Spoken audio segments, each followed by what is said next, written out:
Get ready to start jumping up and down like idiots. I may not be the world's greatest lover, but 17th place isn't half bad. It's Madamus of the Back Library, former Cosmic Defender turned archive curator, streaming throughout every week. Retro and modern game stream, watch him fail. Yapping stream, he'll call you pretty. Karaoke stream, prepare your ear holes. Movie and TV watch-along stream, definitely not infringing copyright. Definitely. Bonus gorilla stream, watch them for Harambe. If you don't watch live, Chibi Madamus will cry.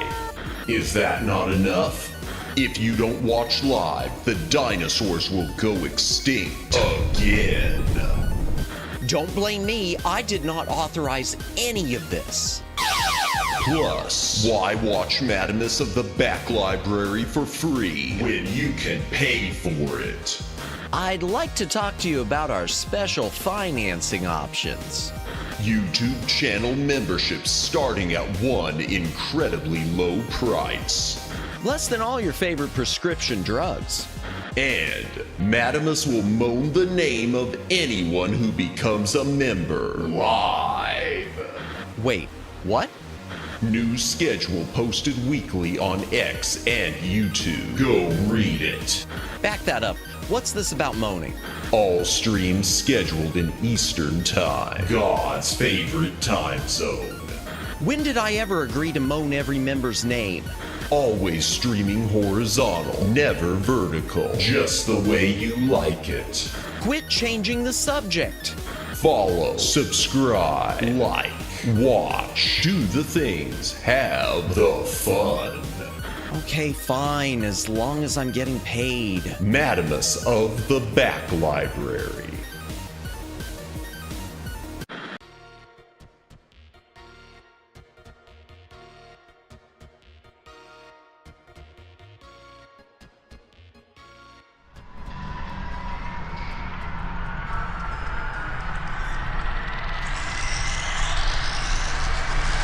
Greetings, brohams, what the dealio? Welcome to the Back Library. I'm Madamus, former Cosmic Defender turned archive curator. Hail to the chat. Welcome in, Judd. Welcome in, Twin Opinion. Anyone else who's currently watching, welcome in. If you're lurking, thank you for lurking. If you're VOD watching, thank you for watching the VOD. Please consider a comment on the VOD. It does help with the algorithm. Like, subscribe, notification bell. Follow on Twitter, do the things, have the fun, win the game. Woo! My throat is wrecked. You know, it's funny, I say cozy on this, and yet I am starting these streams out in the most uncozy way possible. Probably because the last time I did the reading streams, I mean months and months ago when I did the Wizard of Oz, I treated it more as an ASMR, and now I'm treating it more like I'm just reading to you. So even though it says cozy, it is just a, I don't know, regular stream but different content, if that works. Yeah, and there is a poll. I am trying to feel out if this is something I should keep doing after this Star Trek book. So far the answers are yes, but yeah, I am looking for genuine on this. And I say that because I don't know how well they hit. This is one of those things that it's so hard to judge. Plus, I don't know what it is lately. And it's one of those things that really messes with my brainworms, but ever since Halloween, chat, and I don't know what it is, and like I said, it messes with my brainworms. My numbers have been going down. My regular viewer numbers are starting to not tank, but it's noticeable. And I usually don't look at numbers because to me, you know, you look at numbers on YouTube and sometimes it's a fool's errand. It's one of those things where you're getting in your own head by doing so. But I can't help but look, at least, you know, in the most basic sense. And some of the streams, it's like I expected it, but then there's others where it's like, well, now wait a second here. Is something going on? So I don't know if it's the YouTube algorithm doing its algorithm thing. YouTube is always moving dials. Yeah, YouTube is always moving dials around. No rhyme or reason. Yeah, and the algorithm could be nerfing me. In fact, I've wondered, because I've made comments against YouTube and the things that are broken, which I think I'm well within my rights to do. I do wonder if the AI has picked up on some of that, and maybe it's, you know, saying, oh, okay then, well, we'll show you. Because I don't know how sensitive their AI is. I just don't do Harry Potter or Lord of the Rings. I don't think I could handle Lord of the Rings, especially. I get the feeling that I've never read all the way through. I've like glanced at it, and Tolkien was so detailed. I feel like that would just be, I don't know. I just don't think it would work. I don't think I've been struggling enough with this one. More than I thought I would. But yeah, it's hard to know with the pulling Andy Kaufman and Read Tale of Two Cities. You know, I love that Andy Kaufman bit that he did. For those of you who don't know it, Andy Kaufman, deceased stand-up comedian. Pog, Twitter. Wait, where's Omegs like that? No, Twitter notified me you were live. Let's go. Nice. Okay, then you know what? I'm going to keep doing this on Twitter, Omegs. So those of you who don't know, I've started streaming live to Twitter as well as to YouTube. And I was doing that because I've seen a few people I know doing it. And it's not like they get a lot of views there, but I was hoping, hey, maybe this will key in the X algorithm where people will start seeing I'm going live. Now, I'm going to be honest with you. The numbers don't bear it out. They don't. They don't show me getting any more reactions to my live streams than I do to my tweets, which is usually, you know, let's be honest, algorithm on X ain't ever hit for me. So, but welcome in, Omegs, welcome in. But it's good to know. It's good to know at least that's a way to key it in, since YouTube notifications are generally busted. But yeah, I don't know with YouTube. We were just talking, Omegs, my numbers lately have been sinking, and I don't know why, because I haven't been doing anything really different that I know of. So yeah, I don't know what's going on with YouTube and that, but I'm going to try to not let it bother me, because anytime I worry about this type of stuff, you know, that's when you get in trouble. When you start panicking over, that's one thing on YouTube. When you panic, you're in trouble. And I don't want to change my time slot. I think 8 p.m. Eastern is a good time slot. Especially when I consider that a lot of the streamers I watch either they seem to stream across this whole time period from like 5 p.m. up through 11 p.m. as far as their start times. So I think my start time is good. How I learned to stop worrying and love the gat. Oh God.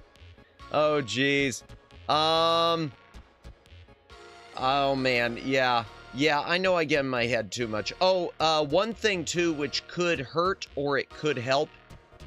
Tonight is the last stream you'll be seeing that at the back library, because after tonight, I'm not going to say when because I don't want someone sniping it. I'm going to be changing my handle. Everyone who's subscribed, it won't affect you. It shouldn't affect you. That hopefully will fix everything. I'll be easier to identify in other chats when they're using the handle. Maybe the handle will work better for me, although the handle I've got set aside is a little lengthy. I don't know. In fact, I might just real quickly tonight, before I do make the change ever between tonight and tomorrow, I might crunch it down. I wish I could do Madamus_BL, but I just can't. I just can't. Plus, I don't trust the algorithm on that. Truth is, I don't trust the YouTube algorithm to not kneecap me over that, even if it, because it wouldn't, you know, it wouldn't realize even it being a joke. You know? You never know. It's so hard to, it's like the broken memberships. It's so hard to make sense. And that's something I'm hoping too. Maybe changing the handle will trigger some sort of a reset that will fix the broken membership issue. We'll see. We'll see. Yeah, you can probably hear my throat is wrecked. Luckily, I won't be getting too loud during this, stream. Before we get into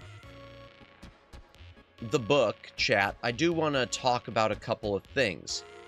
I will be taking off Monday again. Next week, streams to look forward to, continuation of this, Space Quest 4, Soma, the horror game, which I am not looking forward to. And I'm going to go ahead and knock out another membership goal. We're going to do Mega Man 3 Gone Wrong, the MS-DOS version of Mega Man 3. So, yeah, hopefully my throat will be healed enough for that amount of screaming. Oh my gosh. Maybe I should put that one off till the next week. I don't know. Let me think about that. So far, I've got penciled in. I might change that and put something else in there. Maybe we'll put that one over Thanksgiving. Couple things I wanted to mention, though, before we get into the book tonight. First, and let me get her link real quick. Kagami Furi. It is Kagami Furi's birthday. If you don't know who Kagami Furi is, she is with Lucid Multimedia. I'm a fan of Kagami, and it is her birthday, and she's doing her birthday stream. I think her birthday was actually yesterday, but her birthday stream is tonight.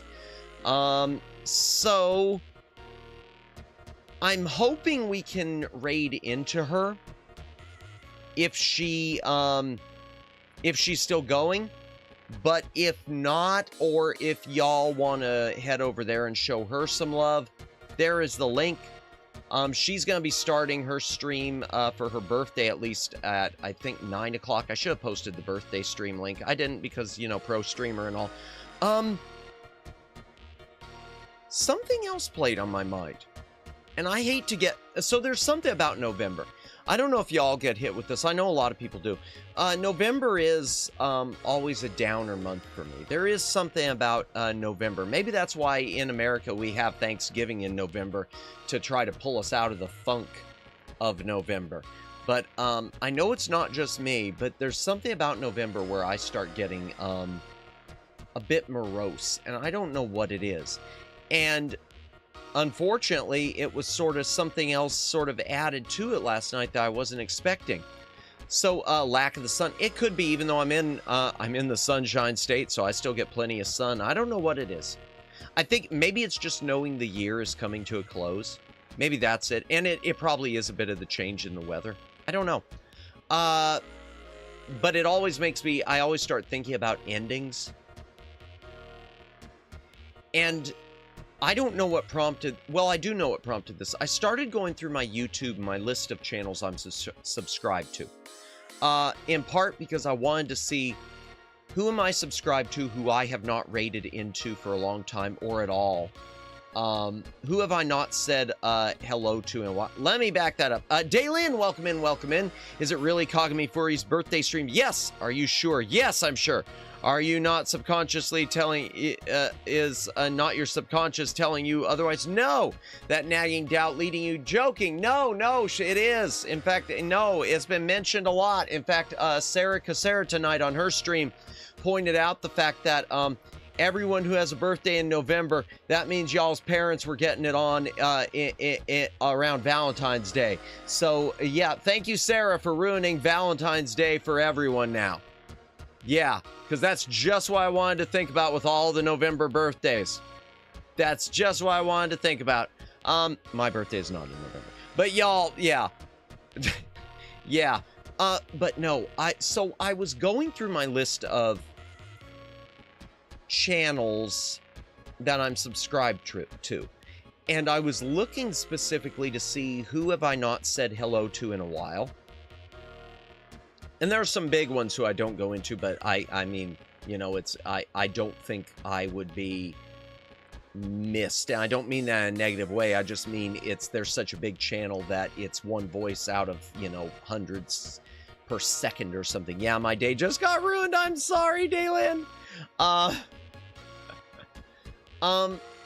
so I was going down this list And there was someone listed who I thought, oh, I haven't streamed into her I haven't rated, I know I rated her at some point.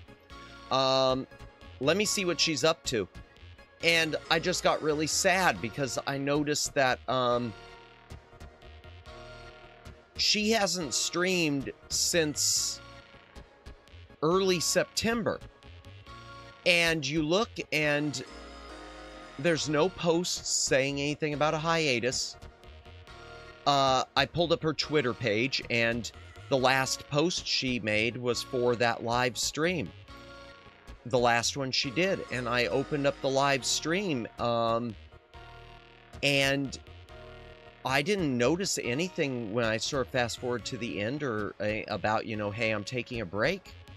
December birthday. Well, I mean, that would be March, the 9 months thing, but I was thinking in terms of holidays. So, I was looking at this, and there was no mention of a hiatus. There was no mention of a graduation. There's just nothing. And I even opened up the comments, and I didn't see any comments. Anyone saying, hey, where did you go? Or we missed you. And my heart just sank. Because this wasn't a small streamer. This is someone who was monetized before I was, an indie. It was someone who their sub count is, you know, in the ballpark of mine. And it was just like, they're gone. And I hope they're okay. If they did decide to hang it up, I hope they're happy. And I hope that they know that there are people out there who do miss them, and and her name, I just want to pull it up real quick to say it, is because it's a name that doesn't roll off my tongue. I'm sorry. Hoshizora Mirin, and I remember raiding into Mirin. And I remember visiting some of her streams because she does mostly, her stuff was always mostly chill. And yeah, it's always a bit sad when a channel goes dark. Yeah, especially when nothing is said, Twin. And that was the thing that, and it got me thinking, Christmas birthday equals parents got drunk on St. Patrick's Day. That's quite possible, Daylin. Yeah, it is sad. And, you know, it's one of those things, and it worries me too. And the reason it worried me is because I was thinking with myself, I've said before I never plan to graduate. But, you know, rest assured, if anything was to ever happen outside of, frankly, outside of death, I'm not just gonna stop streaming. I'm gonna let you guys know that, hey, this is goodbye. I would never, I wouldn't just leave it hanging like that. And I guess that's the reason that it worries me most. And so yeah, I hope she's well. I hope she's well, because she is, if she comes back, my opinion, she's talented. She's talented enough that I subscribe. She's talented enough that not only did I subscribe, but even though I was far from a regular, obviously, because I didn't even know that she wasn't streaming, but she was talented enough that I would want to stop by and say hello, you know, on occasion. That enough that I was thinking about, oh, I wonder what they're up to. Few streamers who went radio silent suddenly multiple times and reappeared multiple times. Usually when corpo or NDA silenced, but some were medical and others were anxiety. Yeah, and in this case, Daylin, it's an indie, so it wouldn't have been the corpo thing. And I'm pretty sure even if she joined a corpo, then there would have been something with this channel saying, you know, graduation or goodbye, because that's usually what happens, or indefinite hiatus, something. So yeah, that it bothered me because it started me thinking about lots of streamers and all the streamers who do go dark like that. And I hope they realize that regardless of how small they were, there's always going to be someone out there who's going to miss that presence. And yeah. Yeah, so that was sort of, I don't know why, November, I guess, playing on my mind in November. Hydration break. Let's, if you got a drink, take a drink. Hydrate or dihydrate.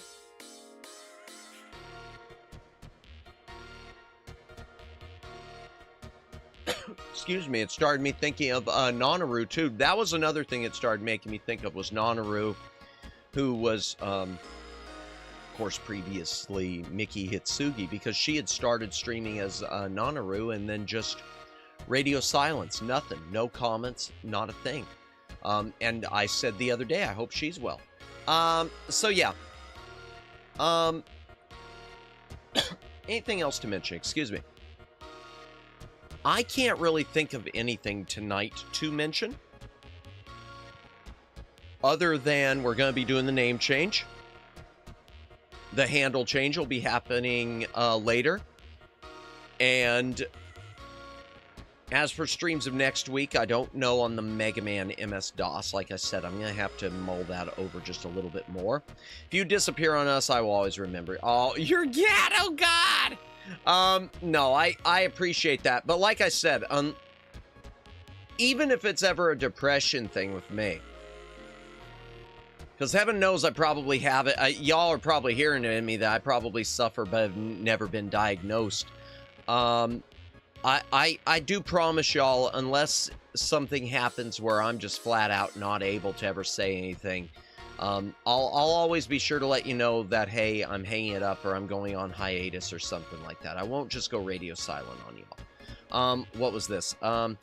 Usually, yes, though there have been some I watched where it was suddenly poof gone and 5 years later I'm back. Yeah, I don't know if her personality fits that, though. Because like I said, she was a really chill streamer. I thought.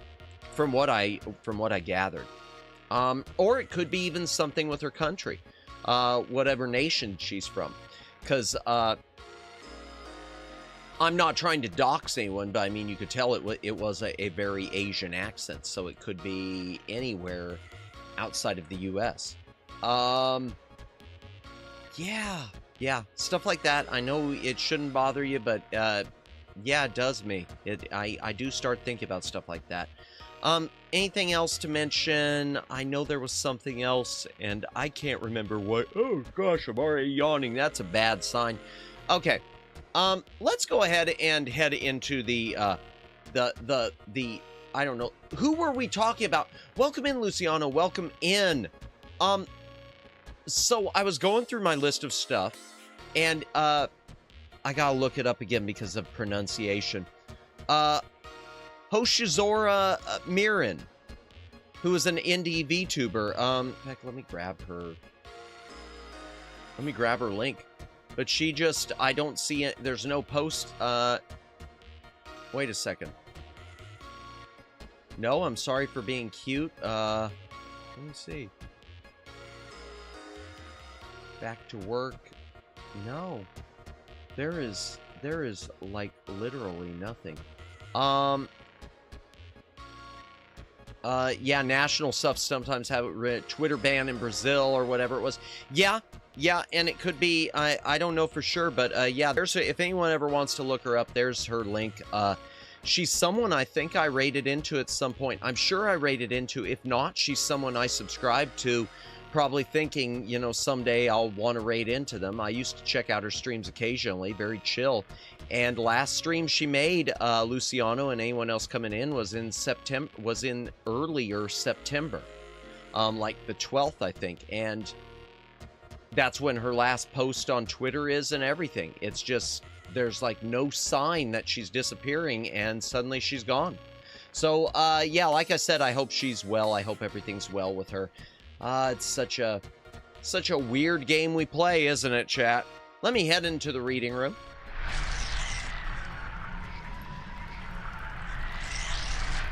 Okay. Yeah, I don't mean to be getting morose or anything.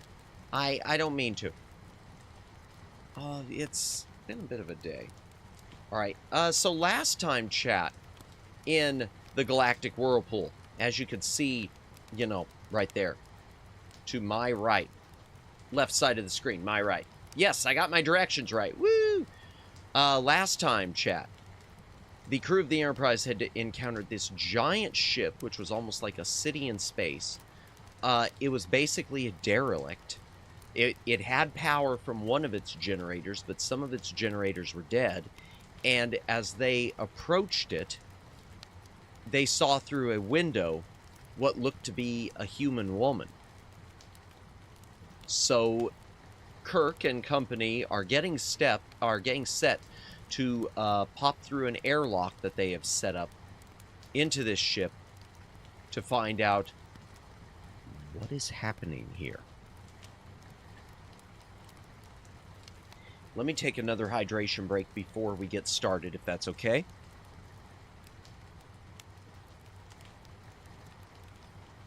And one other thing, before we get started, let me just say once more, thank you to everyone who chooses to be here. Got to get me some snacks, alrighty. Once again, thank you to everyone who chooses to be here. I appreciate if you're lurking, I appreciate it. If you watch the VODs, I do appreciate it. I know I was talking earlier at the beginning of the stream that lately my numbers have been, whoops, I bumped the desk, seem to have been taking a bit of a hit, and I'm not sure why. But I don't mean to talk about that stuff too much on stream. And my apologies, too, if when I've complained about things like YouTube, if I have talked about it a bit too much. And, you know, I'll mention two mods, Omegs, Luciano, and if any of my other mods are, you know, listening, or if any of my other mutuals are listening and lurking, if you ever want to DM me and let me know, hey, you know, you go on about this, you bring these things up a little too much, feel free to do so. I try not to. I don't want to be that streamer.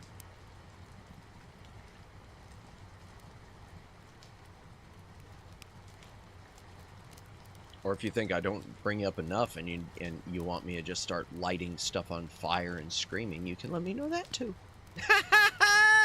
Not that I'm gonna do that. Okay. The Galactic Whirlpool by David Gerald, Chapter 7. Excuse me. Madamus about Hoshi. Yeah.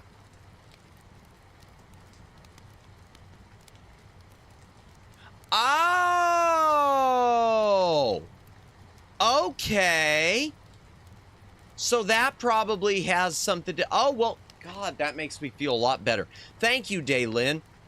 Not talent, but has it... Oh, gosh. I feel so much better now. I feel a lot better now, Daylin. Okay. Man, I was really worried. I'm gonna, yeah. Oh.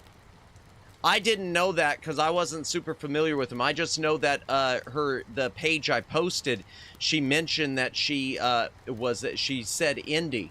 So I assumed she was another indie who had folded, and you know that it breaks my heart because there's so many source SVP about page.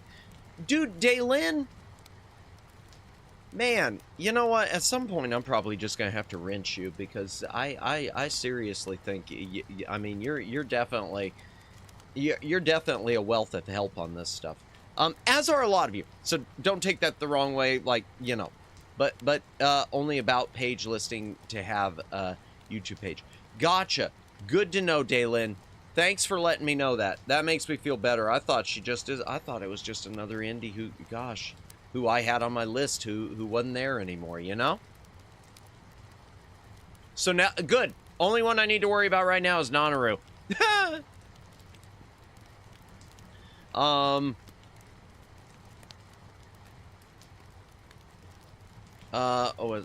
VTuber, but, she's a VTuber, but staff. Gotcha. Okay. That works. Honestly, that works. Just as long as that makes me feel a lot better, Daylin. Well, there. If you're listening, which I know you're not, you know, there you go. I noticed you weren't there. Hope you're enjoying yourself at SVP.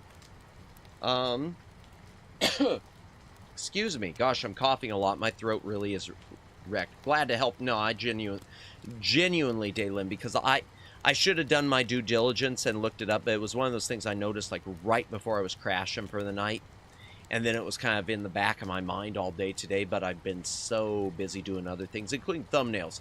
I was trying to go ahead and knock out my thumbnails for next week, and of all the thumbnails, the Space Quest 4 one seems to be taking the most time because the artwork, it's just hard. There's just not a good text-free piece of artwork for the Space Quest 4. Achan equivalent. Gotcha. Okay. Speaking of which, before we start the book, I do want to mention something. This is, and I know I'm not the only person who's questioning the decision. I guess HoloLive is doing auditions because they're going to start another talent generation. Far be it for me to tell a company as large as HoloLive how to run their business, and as successful as HoloLive how to run their business. I don't feel like HoloLive needs a new generation. And I saw that, and I just, my own internal reaction is a bridge too far. I don't think that, now don't get me wrong, I'm not saying that that's going to shut them down, but I don't know if that's going to be good for their, I also can't keep track of their talents. They've got so many. And to me, when they're adding that more, and I mean, there's a difference between something like Mythic, which is just a talent agency, and something like HoloLive, which is a VTuber corpo hub. To me, the more you get, the more you're stretching people thin. For me, the more you're likely to turn away. I have found myself, even with mid-tier corpos, when they've started adding new people, I found myself being either less interested in the corpo or less interested in the new talent. And I hate being that way, but it's because I can't keep dividing my attention up. You know, I guess they did have a lot of graduations when they shifted towards wanting talent to move to Japan. Oh, gotcha. Okay, maybe. But it still feels like it still feels like they've just got so many. So I don't know. And I know I'm not the first person to have that reaction. But whatever. It gets to be overwhelming. But I wish them success, and I wish their new generation, you know, nothing but success. I mean, for God's sake, you're in HoloLive. That's golden ticket. In my opinion, I mean, as far as a corpo. Unless you got a really, really, really, really bad contract, then maybe not. I'm going to be honest with you. I still have a problem myself. And this is across the board. Boy, we're on a tangent now. I still don't like corpos owning an IP with no path, no easy path, no manageable path for IP transfer. To me, it should be something where after you've fulfilled your contract for so many years, there should be an easier way for you to buy that IP. I think the idea of, you know, once you're out and you graduate, locking it up in a vault, just there's just something in my mind that's icky about it. I know that there's the concept of, because if you took the IP yourself, you're going to be competing with us. If you're that worried, then I don't know, that just doesn't speak well to you in my eyes. Because I seem to remember something happening with Brave and that. Wasn't there something, I'm sure someone had seen, so I saw something where someone came in there with their own IP. The company basically took over it, and then when they left, they would not let them have it back just out of spite. I don't know. Maybe, I know I'm not imagining it, but I might be wrong on the company. So if it's not Brave, don't sue me. All right, where was I? Chapter 7, The Galactic Whirlpool. They stepped through, excuse me. They stepped through into the airlock and pressed the panel to open the hatch. 3 green ready lights flashed, and the 3 overlapping safety doors whooshed quietly open. The space beyond was dark. A slightly moist smell wafted from the opening. O'Mara moved cautiously toward it with a wide-angle flashbeam. He leaned forward to sweep the gloom, revealing a room not much larger than the airlock they stood in. Its walls were featureless. There was a door in the opposite wall.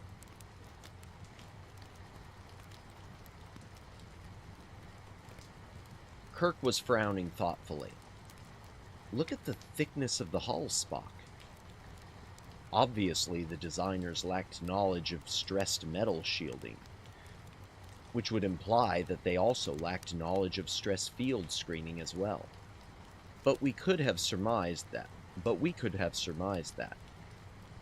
If they had knowledge of stress field physics, they would also have had a faster-than-light drive, he added thoughtfully. This hull is probably only an outer shell. I would not be surprised to find at least 1 or more inner hulls. Kirk acknowledged the comment with a nod. He had been thinking much the same thing.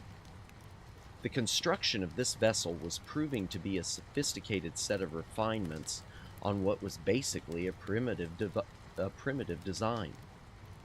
Stokely sniffed. The air smells stale, musty. It's safe enough, crewman. Kirk stepped through the open hatch, switching on his own flash beam as he did so. The room was featureless and gray. Spock ducked through the hatch, already scanning with his tricorder, followed by Stokely and O'Mara. They had shed their spacesuits. Stokely was tall and fair. O'Mara was short and swarthy. Despite their disparate appearances, they were one of the best contact teams in Starfleet. They proved it now, as O'Mara circled the room quickly, scanning it with a professional eye. Stokely scanning it with a professional eye. Stokely moved to the door in the opposite wall. There was no electronic switch for it. It was set in a metal rail and latched with a mechanical lock. Stokely reached for the lock and turned it clockwise. It resisted for a moment, then clicked open. Stokely stopped and stared at the lock then, considering the implications of what he had just done. He had opened the door a little too easily.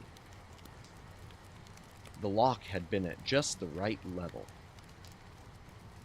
and it had opened clockwise, as most human-designed locks do. He had known how to open it as surely as if he had grown up with doors built exactly to the same specifications. He looked a little stunned at the realization. Kirk and Spock exchanged a glance. It fit the pattern. Kirk was beginning to suspect something. "Go on," he said, unstrapping his phaser. "Open the door." The door stuck for a moment, then squealed in protest, and Stokely shoved it open.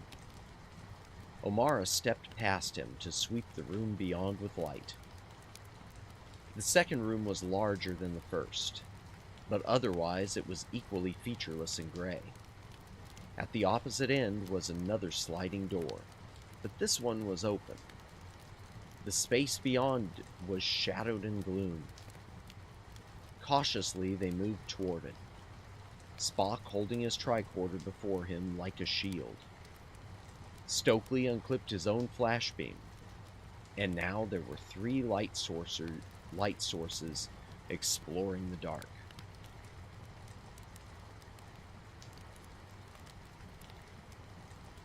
Kirk raised one hand for silence.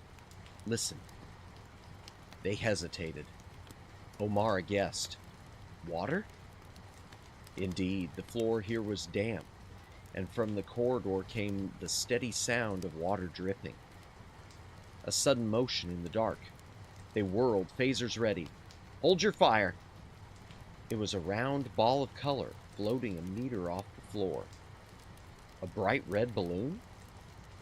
Stokely and O'Mara exchanged glances. Someone's having a birthday party? Not quite, said Kirk. They looked at him with sudden interest and curiosity, even Spock. You know what it is? It's a drifter. That's what they're called. Or sometimes hobos, tramps, air bums. They're helium-filled bubbles.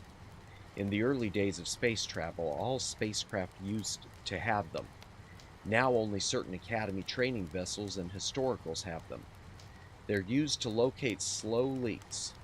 If a ship starts losing air pressure in any one area, slower than can be detected by ordinary sensors, it will still have an effect on internal airflow patterns. The hobos move toward the leaks. Look for the spot where they congregate. That's called a hobo jungle. That's where the leak is. Spock stepped forward and caught the hobo in one hand. He examined it thoughtfully, then let it go without comment.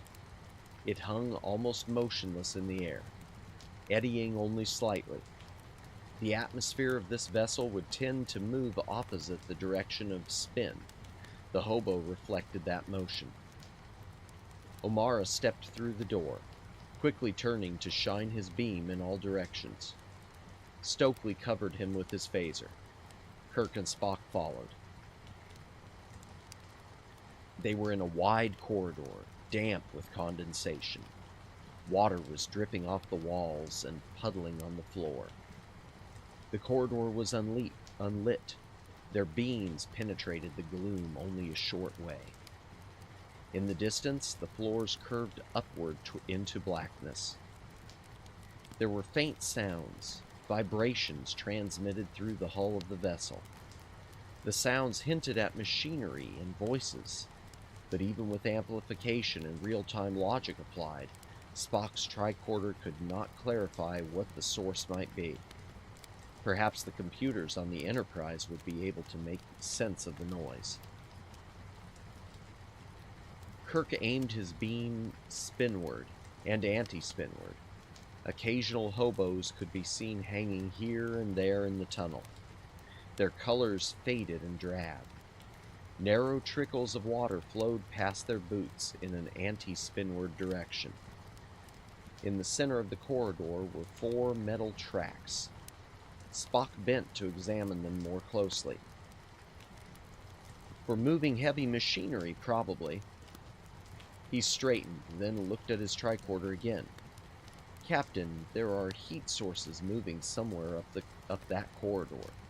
He pointed spinward. Kirk accepted the information without expression. Set phasers for stun, he instructed. His communicator beeped. He shifted his weight to restrap his flash beam to his left hip, then passed the phaser to his left hand to unstrap his communicator from the back of his right hip. He exchanged the communicator and the phaser between his 2 hands, caught his breath, and flipped open the device. Kirk here. Welcome back, Judd.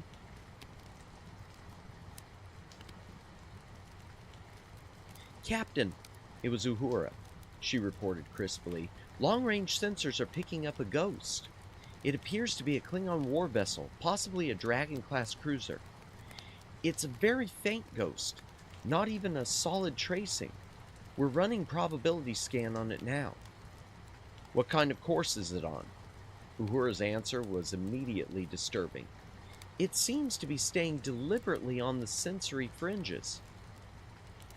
Close enough for us to see, but too far away for us to see it clearly, Kirk said to himself.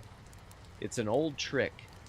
He exhaled his annoyance, already resigned to the decision he had to make. Into the communicator, he said, "Thank you, Lieutenant. Have Lieutenant Riley report to the transporter room to join the contact team, and crew member Garcia, too. He pressed the reset on his communicator. Transporter room, 2 to beam up. Sir? The transport ensign was hesitant, almost embarrassed. Could you climb up the access tube and beam over from the shuttlecraft? We're having trouble with our monotron focus here. It's that hull, and we can't beam up anything until we recalibrate.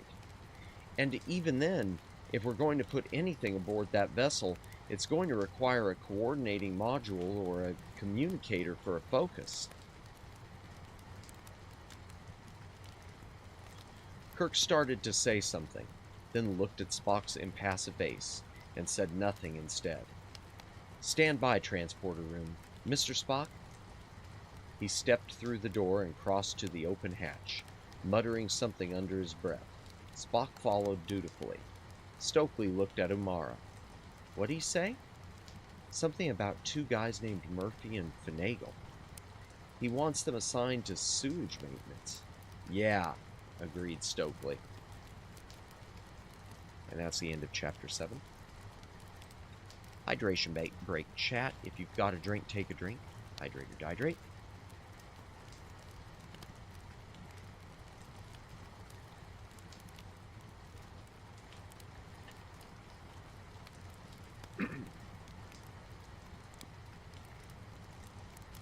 Chapter 8. Lieutenant Kevin Riley had been extensively trained in Starfleet contact procedures. He had scored higher on the simulation problems than any other member of his class. But there had been that incident with a Capellan choir, and even though nothing specific had been said, there was still the feeling in some parts that Lieutenant Riley had been somehow instrumental in producing the resonant discord. Riley had even gone to Kirk and asked for a transfer off the Enterprise. He did not say so specifically, but he felt he had disgraced his ship, and that this perhaps was the only course of action left to him. It was a matter of honor. But Captain Kirk rejected his transfer application without comment. And there the matter had lain for nearly 2 weeks, until Lieutenant Riley had unexpectedly run into the captain in the ship's gymnasium, and Kirk had asked him to work out with him in a hand-to-hand combat routine. Riley managed to pin the captain twice, but the other 7 rounds in the set went to the larger, more experienced Kirk. Afterward, Kirk gave him some pointers on technique, and they went through 3 more practice rounds. Riley won 2 of them. But even though Kirk slapped himself meaningfully on the belly and grunted something about the extra kilos of mass creeping up on him, Riley still suspected that the captain had thrown at least one of the rounds. It gave him the temerity to bring up the subject of his rejected transfer. Kirk didn't answer immediately. He just grabbed a towel and went into the steam room. Riley followed. Inside, Kirk was silent for a moment, then said, "If I let you transfer, Riley, that stain will follow you for your entire Starfleet career. It'll be an unspoken thing. There won't be anything written on any record, but you know how the rumor mill works. If I let you transfer, it's the same as my saying, I don't have any faith in you. Right now, the best thing I can do for you is to keep you aboard the Enterprise and make you demonstrate that you are a competent and dependable crew member.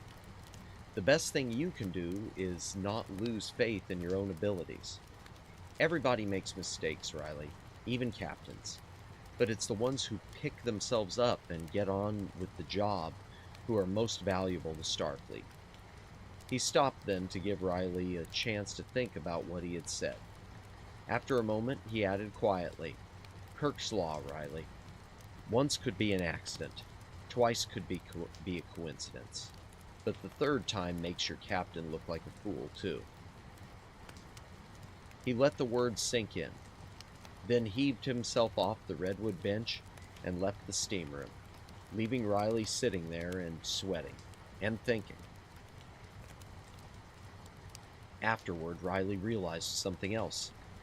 Captain Kirk almost never used the gymnasium during Alpha Shift. That was when he was usually on the bridge. He took the captain's words to heart and reapplied for active duty on the Enterprise contact team. The duty was one of the touchiest tasks aboard a ship. The behavior of a contact team with a new species would affect the pattern of relations with that species for years, perhaps decades, thereafter. It was a crucial duty, and Riley was determined not to fail his captain again. Riley stood in the corridor with Stokely, O'Mara, and Garcia. All were armed. Their phasers were set for stun. They wore their flash beams strapped to their wrists to keep their hands free. Marilyn Garcia of the analysis lab was carrying the science tricorder. Let's keep close, said Riley. And let's keep our behinds covered, too. I wouldn't be so eager, Lieutenant. That was O'Mara. You'll find things here a lot different than you're used to. Riley looked at him coldly. We'll see. Now let's move out. The others took up their positions silently. Mr. Spock had suggested that they explore the spinward direction of the corridor first, and try to establish contact with the life forms they had previously detected. The corridor was wide enough for a ground car, but the ceiling was only 3 meters high. They moved slowly through it, their beams stabbing through the gloom to disappear against the upward curve of the distant floor. They picked their way across the rivulets of water that had encrusted the metal tracks on the floor with a slick layer of greasy slime. Garcia stooped to take 2 samples, smearing them expertly onto slides and then dropping the slides into a case she wore on her side. She smiled at Riley. I guess it's some kind of algae, but there's no light here. Maybe it's an oil eater, a tailored bacterium. They used to use them for industrial applications. They secrete an oil residue that retards rust. It's just a guess, though. How about that? Said Riley. He looked at the slime and crew member Garcia with new respect. But he wasn't going to let himself be distracted. Not this time. He waved them on. Excuse me, I bumped the mic there. Sorry, chat. There were doors on either side of the corridor. Some of them were closed. The open ones revealed rooms of varying sizes and as featureless as the one they had entered through. They did not try to open any of the closed doors. There were occasional wells with ladders climbing out of them and leading up through the ceiling. Riley peered up and down one of them, saw that the well was zigzagged with setbacks to prevent objects falling from the center of the ship to the outer hull, and backed away. No, they wouldn't explore these, not just yet. Anything that limited their lines of sight was not to be trusted. He directed Garcia to scan it with her tricorder. If nothing else, Scotty would want to see the pictures of it later. One of the first rules of contact exploration was that everything, no matter how small or negligible it might seem at the time, was important enough to record for analysis. O'Mara also had a tricorder and was scanning as they moved. Abruptly, they came to a branching of the corridor. A passage opened up on their left.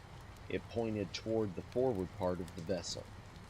It was the same size as the corridor they were in, and it too had a set of tracks running along its center. They aimed their beams down the tunnel, picking up a few hobos floating here and there, but farther down the light was swallowed by the murk. The sound of water was louder here, like there were strange echoing noises. Like rats, perhaps, only larger.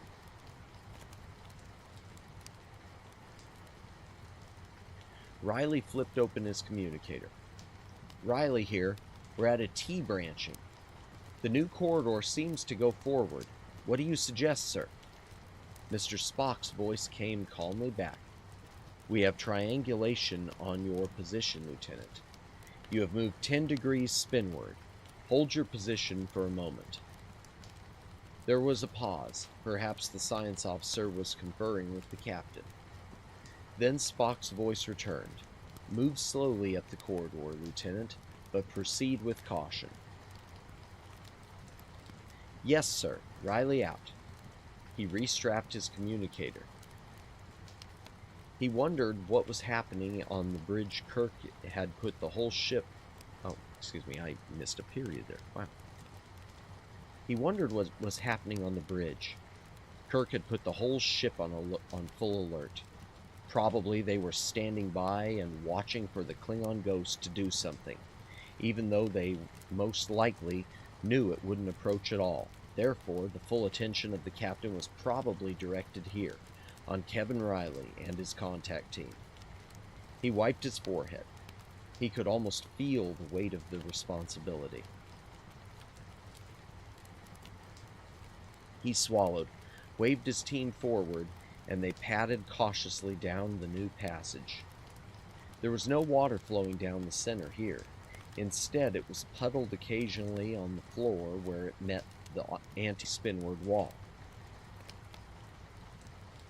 On either side of the tracks were walkways that had once been carpeted. Now they were dull, hard mats. Whatever color they had originally been was undetectable. Now they were gray-brown.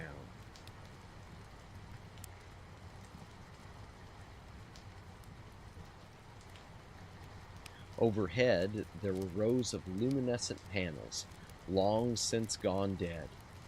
There were occasional vents and utility boxes in the walls, some of them marked with unfamiliar symbols, unfamiliar yet somehow hovering just on the fringes of meaning.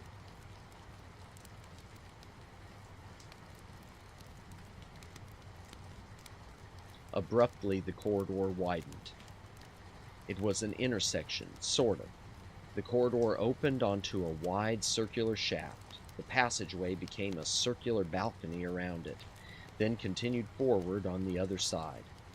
Another spinward, anti-spinward passage intersected at right angles, and there were several smaller passages spaced between the openings for the wider ones. But it was the shaft itself that drew Riley's attention, even as he moved toward the railing to peer up and down. He was directing O'Mara to record the scene. Their beams revealed rails running up the shaft toward the center of the spin, and downward toward the outer hull. Elevators? Garcia asked. Maybe. Look, that's where they could have stopped over there, Stokely pointed. Riley angled his beam around. They were in a vaulted chamber, with balconies and doors on all sides. He didn't like it. It was the perfect place for an ambush. But when he looked at Garcia, she shook her head. Her scanning tricorder showed no life forms within detectable range.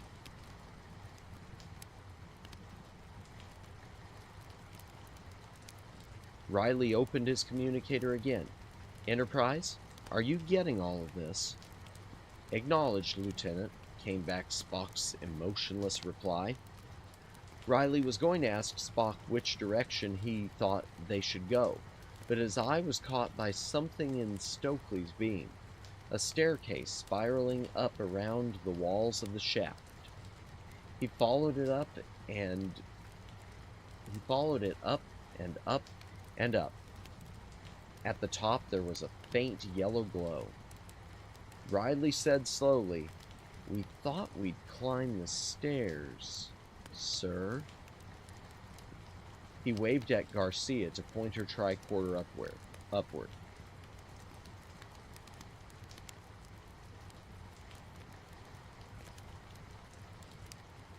The communicator was silent a moment. Then Spock's voice returned. "You may proceed, Lieutenant." Riley exhaled, relieved, then put on his best grin and pointed Stokely and O'Mara to go around to the right while he and Garcia circled to the left. The access to the spiral staircase was almost directly opposite their position. The stairs were proportioned for human beings. All of them, the three men and the woman, stood before the rising steps and exchanged a look of concern. Riley took the first step, then looked back at the others. "Well, are you coming?" They climbed slowly, their beams continually sweeping up and down the shaft, exploring every nook and cranny, but finding only nooks and crannies. Occasionally, they passed doors and smaller passages, but Riley kept climbing toward the distant light. Garcia placed it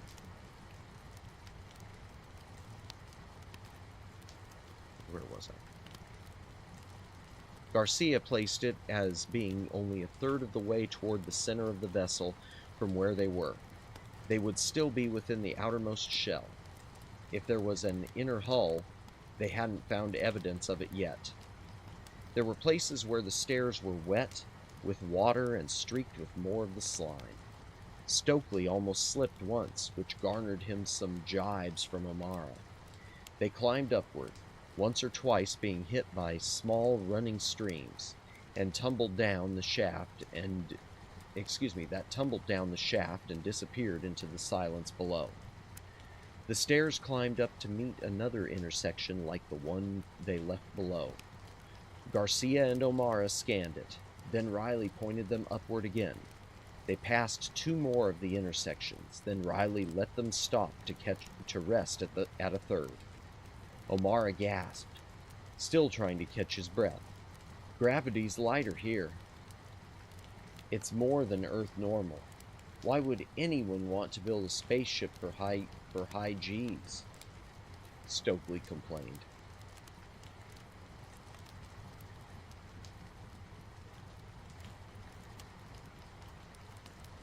If it was a colony ship, as Mr. Spock thinks, then they wouldn't necessarily know what kind of planets might be waiting for them.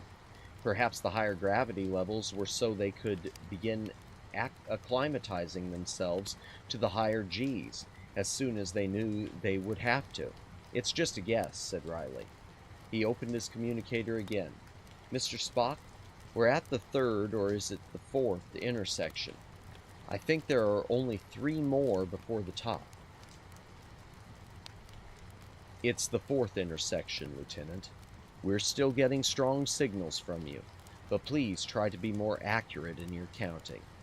Have you scanned any more of the inhabitants of the vessel?" Riley shook his head, then realized that the science officer couldn't see him. "Nothing, sir." Spock's reply was impassive. "You are nearly 3/4 of a kilometer into that vessel, Lieutenant. Watchfulness is advisable." "Aye, aye, sir." A sudden noise, something clattering across the floor. Riley turned, his phaser pointing toward the source. There was nothing. No, wait a minute. There. A crossbow? Lying on the deck? He stepped toward it, and they hurtled out of the darkness, screaming like an explosion. Riley was almost too startled to fire, but Garcia's phaser arced past his shoulder, silhouetting 7 lumbering shapes. They were dropping on ropes from above, and they had faces like a Klingon's nightmare. They wore scales and claws and fur, and Riley found his wits then, his finger tightening on the trigger, even before he was certain what he was firing at. The flares of the phasers were almost physical smashes of light in this great shadowed well. The shaft echoed with the electric screeches and the sudden dazzling flashes. 2 of the huge attackers fell.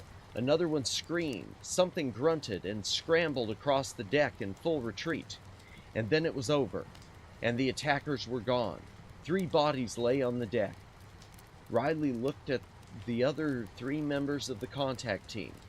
Not one of them had spoken yet. Everybody all right?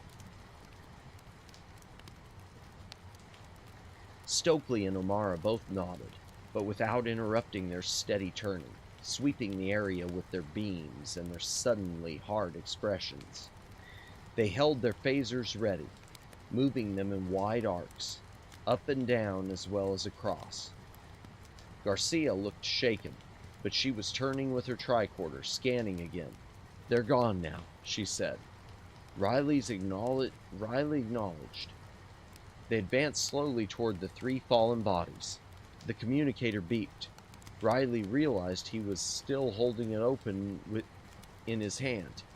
He raised it toward his mouth. "We're all right here, just a little, misunderstanding." "Lieutenant Riley, report." "Stand by, sir," he snapped back. He shone his beam on one of the attackers. The thing, the creature, whatever it was, appeared to be a collection of all the worst parts of a dozen different kinds of nastiness. Human-sized, it had long, bear-like claws with huge metal claws, scaly armor and spines down its back, and a face that was all teeth and snarl. He nudged its weapon with his foot, a machete. Garcia moved up beside him, scanning with her tricorder. "Stunned?" he asked. "Dead," she reported. "This one has a broken neck." She looked upward. Riley followed her gaze to a rope still swinging back and forth. "The other 2, she said. "I don't know." "Sure is ugly," Riley started, then stopped. Garcia had bent down to the creature and pulled off its face. It was a mask. And the armor and the claws were part of the costume, too. The other 2 creatures were also mere disguises. Underneath, they were human. Garcia's tricorder said so. Riley's face tightened in one brief flicker of pain. Then he flipped open his communicator and began to report. "Oh, good night, Judd. Thank you for stopping by. I really appreciate it. We'll see you later." What I missed? Spock impassive. I can't believe this. Yeah, I know. It's crazy talk, isn't it? Completely crazy talk. Let me see. Did I miss anything else? No, I guess not. Hydration break. That's the end of Chapter 8, chat. If you've got a drink, take a drink. Hydrate or dihydrate. And once again, apologies that my throat is a bit rough. Oh, next week, my throat will be saved, I hope. Excuse me.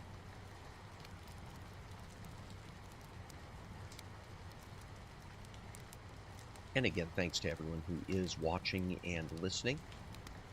We're reading the book you see on screen, The Galactic Whirlpool, David Gerald. It's an older Star Trek novel from 1980, I want to say. I'd have to double check. Set during the original series of Star Trek.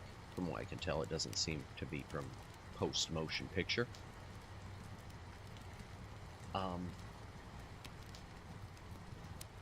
And yeah, hope you're all having a good night. Chapter 9. Let me just open this a bit. I do need to get a little bit of air in here. Chapter 9. Captain James Tiberius Kirk of the Starship Enterprise was very annoyed with a certain unnamed Klingon commander. As long as that war cruiser stayed in sensor range, he could not leave the bridge of his ship. Battle readiness was one responsibility he could not delegate. But neither could he abandon the exploration of this strange derelict to initiate pursuit and interception of the Klingon cruiser. There had been a course at the Academy created with just this kind of circumstance in mind. It was one of the optional electives that upperclassmen taught for the benefit of lowerclassmen. An informal series aimed at promoting the art of creative cursing. It had long since been proven that a certain amount of oath-taking was a healthy outlet, good for relieving the pressures of command and responsibility, and thereby reducing the strains a captain is subject to. Creative cursing was highly recommended as an ulcer preventative, and several generations of overstressed cadets had raised the art to new highs of originality. In the process, also proving that geniuses tend to have senses of humor radically different than those of lesser mortals. The great bird of the galaxy, for instance, had been created in one memorable session, and a whole new category of curses and blessings had been born as a result. Scatological, sexual, and religious-based curses, of course, were regarded as the work of amateurs. To be worthy of respect, a curse should arouse simultaneous sensations of pain and laughter in the listeners. It should bring tears to the eyes. Indeed, a truly inspired oath should create ripples in the stress field and make all listeners within 3 parsecs turn around and stare in shock and admiration.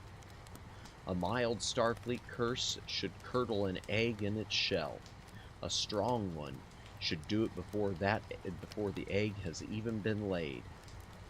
The bemused faculty at the Academy had tolerated the student-taught course for some years, until the Battle of Donatu 5, when a besieged star colonel, in response to a Klingon demand for surrender, had answered Mertz, and created such confusion among the Klingon translators that reinforcements had time to arrive and save the day for the Federation.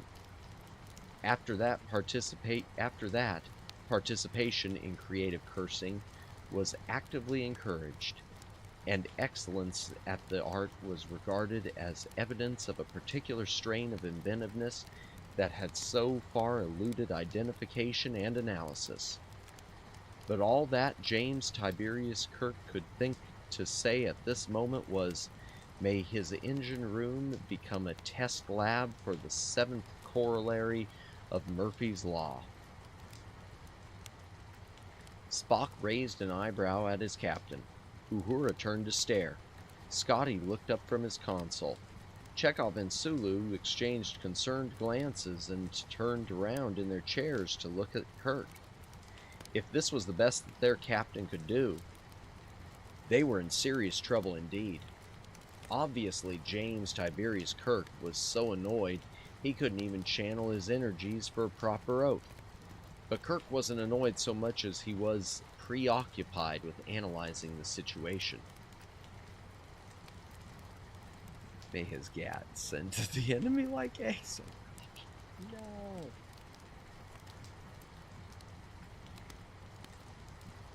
He knew full well that the Phantom Cruiser would not approach, would not take any action at all, hostile or otherwise. Its sole purpose was to be seen by Starfleet vessels, distracting them from their other duties. It was a very insidious and carefully calculated maneuver designed solely to annoy and frustrate. And it was succeeding. Kirk realized he was drumming on the armrest again. I hope that Klingon has many ambitious sons, he said to himself, then realized Spock was standing beside his chair, waiting. Spock? If Spock had heard the remark, he gave no sign. Captain, there is still the matter of Lieutenant Riley and his contact team. I haven't forgotten, Spock. Indeed, the upper screens all around the bridge were continually replaying the images from Stokely's and Garcia's tricorders. Ideally, Kirk would have beamed over for an on-site inspection, but that option was denied him by the presence of that wasting Klingon war cruiser. So that left him only 2 choices: either recall Riley's team or let them proceed. Starfleet contact procedures were based on probabilities, and captains were instructed to consider their contact teams expendable if absolutely necessary. The question was the determination of circumstance the question was the determination of circumstance so definable, and that, of course, was what had to be left up to the captain's judgment. It was Kirk's decision, and there was no way he could fudge it. Of course, sooner or later, a contact team would have to proceed to the forward part of the ship to find the tenders of that one working fusion plant. So withdrawal at this time would only postpone the necessary, and would also give the hostiles a chance to prepare greater defenses. Therefore, there was no reasonable argument in favor of withdrawal except perhaps to preserve the safety of the contact team, and the contact team could be considered expendable if absolutely necessary.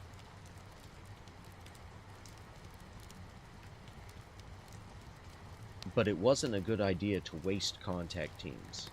For one thing, it tended to weaken a crew's faith in their captain, as well as their willingness to serve on contact teams.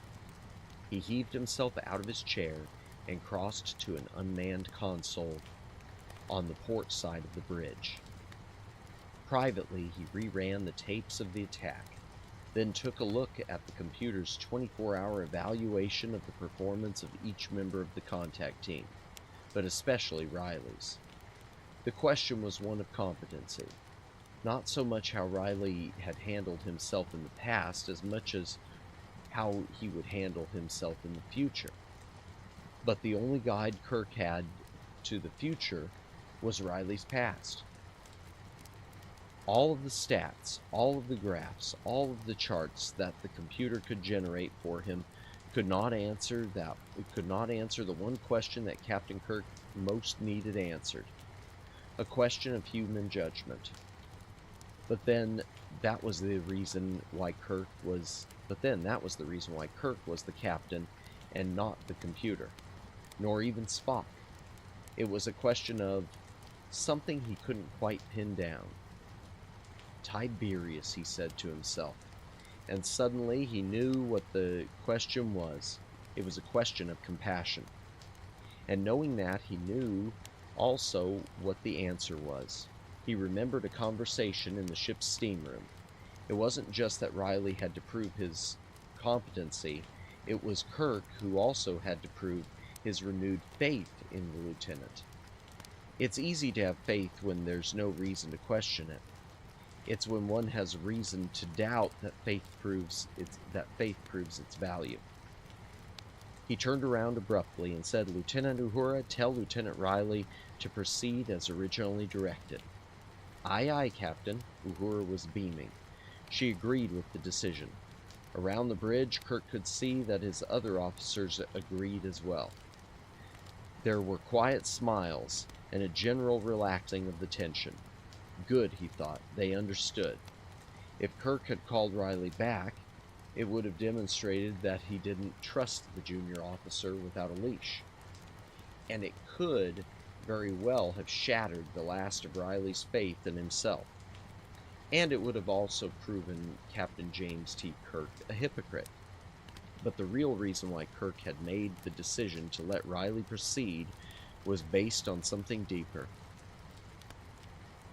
There had been a certain Lieutenant James T. Kirk who had made a mistake once, and there had been a certain captain who had given him the chance to rectify that error and thereby prove himself. The circumstances were unimportant, but Kirk remembered the feeling that had possessed him then, that he would rather die in the effort to prove himself worthy of the trust of his captain than live with the disgrace of his previous error. Of course, he had not died. And after he had successfully completed...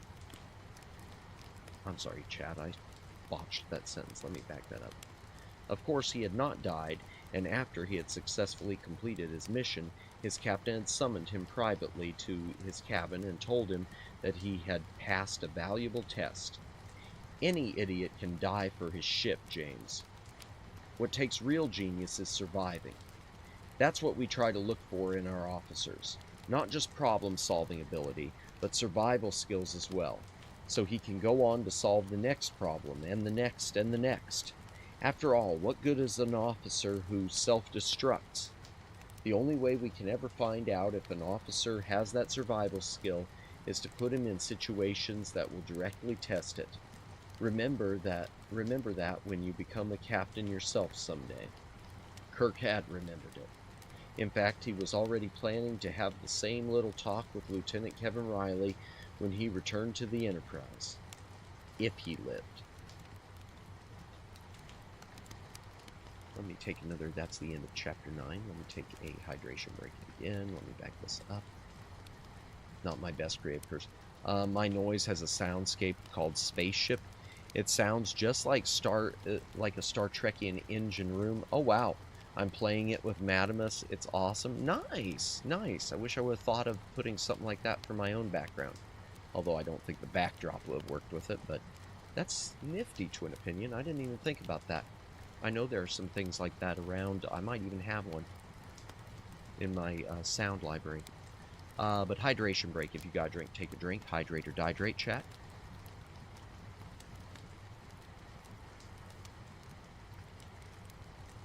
Also, if you haven't liked the stream already, please consider giving it a like. It does help me. I think most of you are really good about that. I really do appreciate it, too.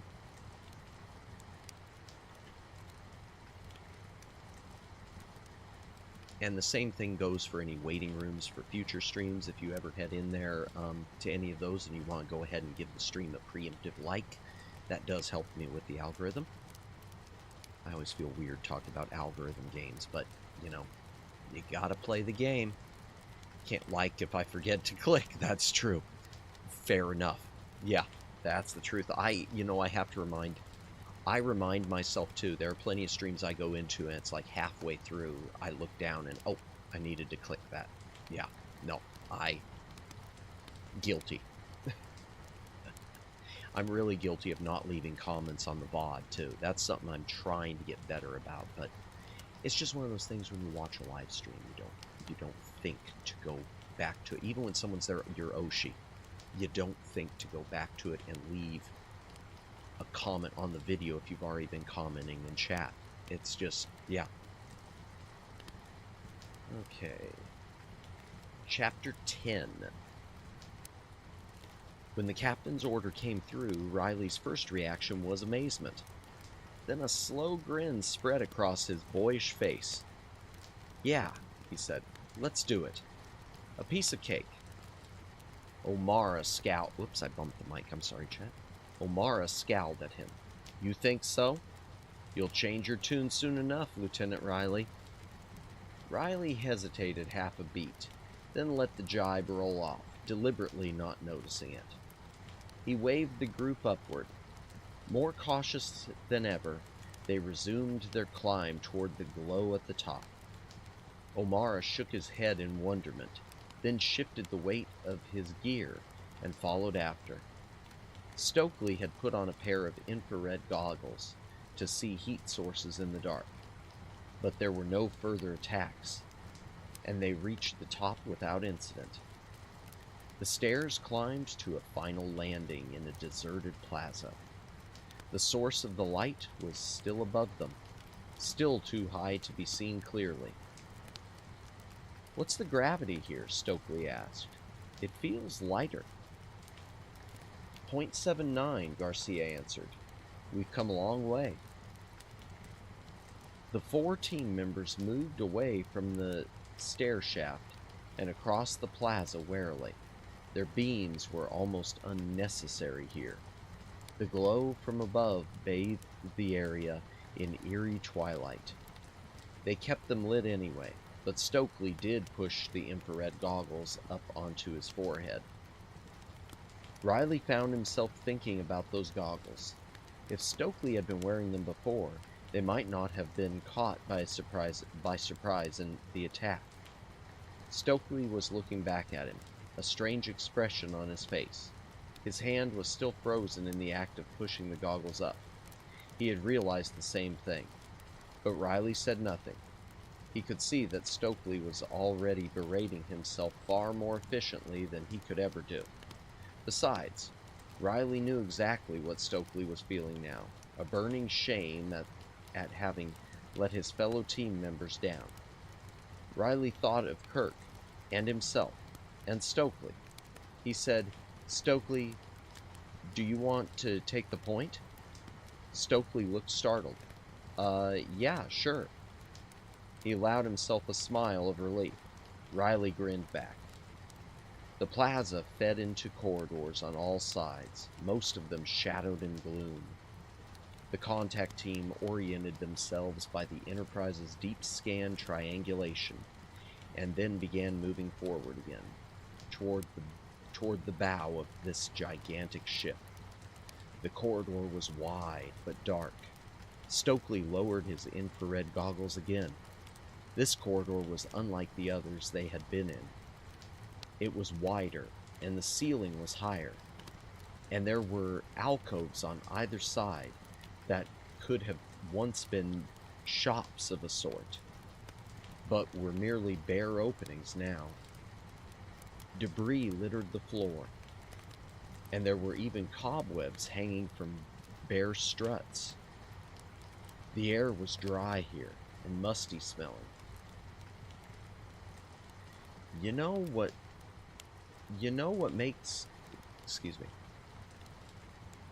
this makes me think of?"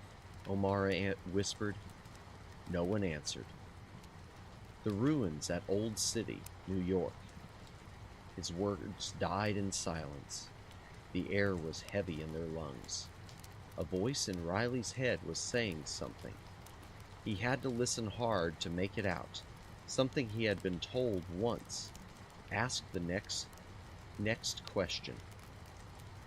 He thought about it as they continued to shuffle warily down the corridor. Finally he asked, "Why?" After a long moment, O'Mara yawned and said, "I think it's the proportions of everything." Riley considered that. He said he was yawning himself. He lifted a hand and said, "Stop. Shine your beams around." They did so. "You're right, O'Mara. It does look like Old City, doesn't it? And something else." He coughed once, trying to clear his throat, realized what was happening, and managed to gasp, "There's something wrong with the air here. Put your own masks on." But even the effort of shouting left him reeling with dizziness. He was toppling even as he fumbled with the mask. Beside him, Garcia had already hit the floor, and O'Mara was collapsing against one wall. Riley hit the floor hard, but he refused to let himself lose consciousness. He was dimly aware of the drilled to infinity breathing routine of the mask. He was taking slow, shallow breaths, counting with the breaths. He rolled over and realized he was next to Stokely, who was just fumbling his mask into place. Stokely's eyes locked with his. Riley nodded toward Garcia. She was closer to Stokely. "I'll get O'Mara." And then he had to catch his breath again. He didn't wait to see if Stokely had understood. He started working his way over to the wall. O'Mara had passed out without ever hearing the warning about the air. His O-mask was still in the pocket of his survival suit. Working with fingers that felt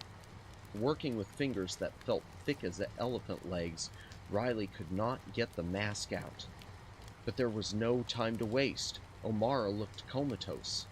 Riley unsealed the mask from his face and placed it over O'Mara's nose and mouth. The nerve circuits in the mask took over the control of O'Mara's breathing. He began to gasp for air. Riley returned his attention to O'Mara's O-mask. For some reason, it wouldn't budge out of the pocket. Something was catching and holding it back. It was the air tube.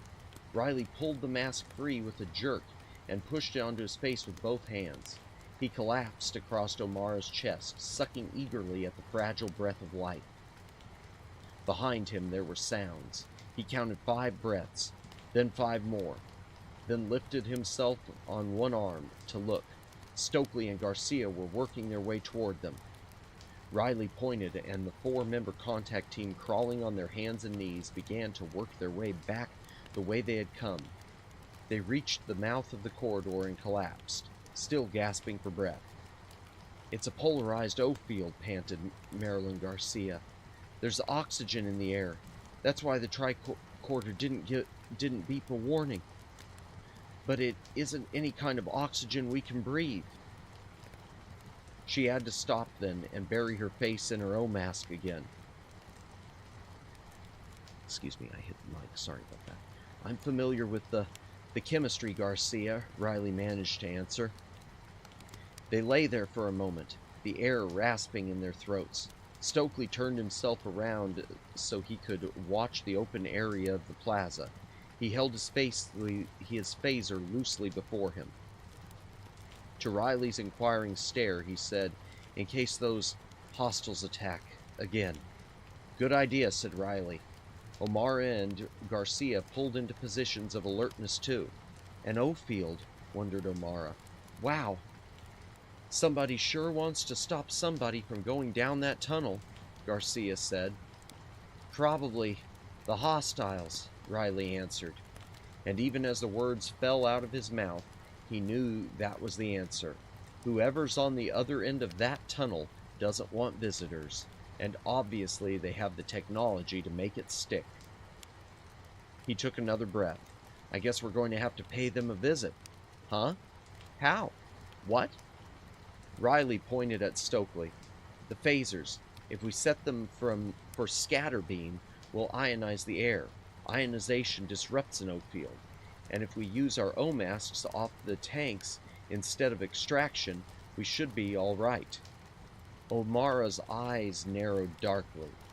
"You'd better check with the captain, O'Reilly. You'd better check that with the captain, Riley." "Sure," said Riley. "You don't trust my judgment, do you? All right." His grin was malicious. "Let's face the music." He flipped open his communicator. "Riley here. We ran into an O field. No problem, though. We're going on. I'd guess the O field is evidence of applied intelligence." Spock's voice came softly back. "The whole vessel is evidence of that, Lieutenant. We are maintaining tricorder monitoring, but we would appreciate renewed attention to your verbal reports. You may proceed." "Aye, aye, Mr. Spock." Riley closed his communicator and looked at O'Mara. "Any questions?" O'Mara's expression had been deliberately blank. Now it spread into a grudging smile of respect. "I guess I had you figured all wrong, Lieutenant. I thought... never mind." He shrugged and grinned. "Can I have the next dance?" Riley sighed. Was he never going to live that down? He heaved himself up to his feet and reached across to give O'Mara a hand up. "It'll be no treble at all," he noted. And that is the end of Chapter 10. Let me see what was missed here. I usually do pretty well about liking these days, but it's difficult when my mind is defocused. I understand that. Hey, no need to apologize and no need to worry. And if you don't like the stream, you don't have to click the like button. Just don't downvote the stream. If you downvote the stream, you're just kind of being a jerk. You're just being a jerk. Don't hit the downvote. That's just being a jerk. If you don't have something nice to say, don't say anything at all. Come on, man. Come on. Hydration break again. Based Star Trek. Bum. It is a good novel. I am enjoying this. I hope the rest of you are too, even if you're not Star Trek fans. Hydration break chat. If you've got a drink, take a drink. Hydrate or dehydrate.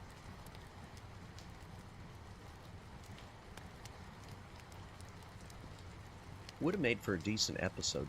Would have made for a pretty good episode too. I mean, David Gerald, he only wrote the one episode, Trouble with Tribbles, which has always been kind of a surprise to me. As far as I know, that's the only episode he wrote. Although I do think he was involved with Star Trek The Next Generation later on. I could be wrong with that. I know the first season had a lot of the Star Trek alums involved with it. Kind of an iconic episode too. Yeah, it is. It is. I mentioned this before. I'll mention it again. I was always I was disappointed with that VHS Tribble set we opened because it didn't include the animated series episode. Because I always felt it. I mean, not a great episode, but it should have been stuffed in there. Yeah, it's one of those episodes you think of with Star Trek being known for. Oh, Tribbles. I've heard of that. Very true.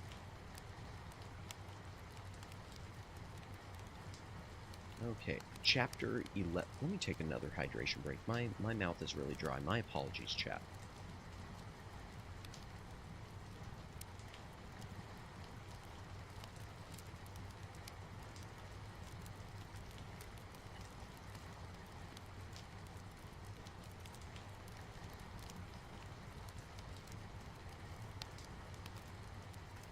Excuse me, I need to cough.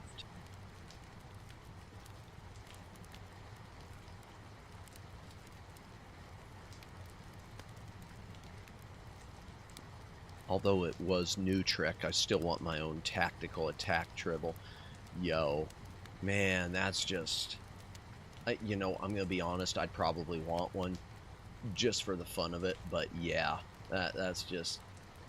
That's the point when I even look at that sentence, Daylin, and all I can think is, oh, New Trek. Even if you hadn't said New Trek, I'd be immediately thinking, yeah, that's probably something they would have done in New Trek. I don't have a bad attitude about it, really. You can't have a bad attitude if you never watch it. Chapter 11. O-masks firmly in place, the contact team proceeded down the dark corridor again. O'Mara and Riley side by side in the lead. Riley was counting cadence softly. And a 1, and a 2, and a 3. On 3, he would fire his phaser ahead, a wide blue cone of power that sparkled the air with lightning. Like lightning. And a 4, and a 5, and a 6. On 6, O'Mara would fire forward, his beam now disrupting the polarized O-field. And then Riley would begin the count again. They moved cautiously forward, unconsciously keeping time with Riley's steady count. The continual dazzle flash of their phasers lit up the corridor like a strobing beacon. But they were so close to the point sources of illumination that they could not get clear glimpses of what lay hidden in the distant gloom ahead, or behind for that matter. Riley checked the power charge of his phaser. Fortunately, it didn't take much energy to disrupt an O-field. Almost any electric charge would do it. Their weapons were set for the lowest value of stun. A human being caught in the beam would have felt only a slight tingling sensation. A sensation familiar to anyone who had ever fired a high-powered phaser and felt the intense static charge in the air in the immediate vicinity of the beam. There was an old joke in Starfleet about the phaser being the one weapon that made your skin crawl no matter what end of it you were on. Each flash of their phasers left the air filled with glittering pinpoints of light that shone for only an instant before flickering quickly out. The contact team moved through a fantasy of magic sparkles. Under other circumstances, the sight would have been delightful. It was when their phaser beams stopped making flickers in the air that they knew they were safely beyond the worst effects of the O-field. Here the tunnel was littered with debris, and the walls were scorched as if by explosive weaponry, but the scars were old and dusty. Even so, they paused to let Garcia run her tricorder over one of the larger gouges in the floor. "This looks like it could have been a residential area," said Stokely. "Apartments, courtyards. See, even little patios set away from the main street," he pointed up. "And even balconies. You used to have you have to use your imagination a little, but you can see what it could have been, can't you? Garcia studied the look of the architecture with a professional eye. She said softly, "It's a good guess, but we shouldn't assume anything yet." Abruptly, they were at the end of the tunnel. It just stopped in a sudden dead end. The wall was a blank face of metallic-looking patchwork. They stood and stared at it, then looked at each other. Riley shrugged. "We should have expected it." He flipped open his communicator. "Riley here. We've come to a dead end." He looked up and down the wall. "I'd guess it was not in the original design. Garcia, scan that for them, please. The metal looks like a crazy quilt construction. Whatever they had available, they welded it in. The O field and now this wall are probably their first lines of defense against the hostiles on this side." He hesitated, then let himself say it anyway. "We're going to have to cut through." "Acknowledged, Lieutenant," replied Spock. "Please stand by." The 4 members of the contact team stood and waited. Riley slid his O mask off his face and sniffed the air. "Smells all right to me," he said. O'Mara grinned at him. I'll wait if you don't mind to see if you fall over or not." "What do you think, Garcia? Can we cut through?" She looked up from her tricorder. She had been scanning the patchwork wall at close range. "No problem, Mr. Riley. It's not metal at all, but pieces of foamed neoplast. Mostly it's a construction material. It's strong, but if you put enough heat into it, it'll melt like butter."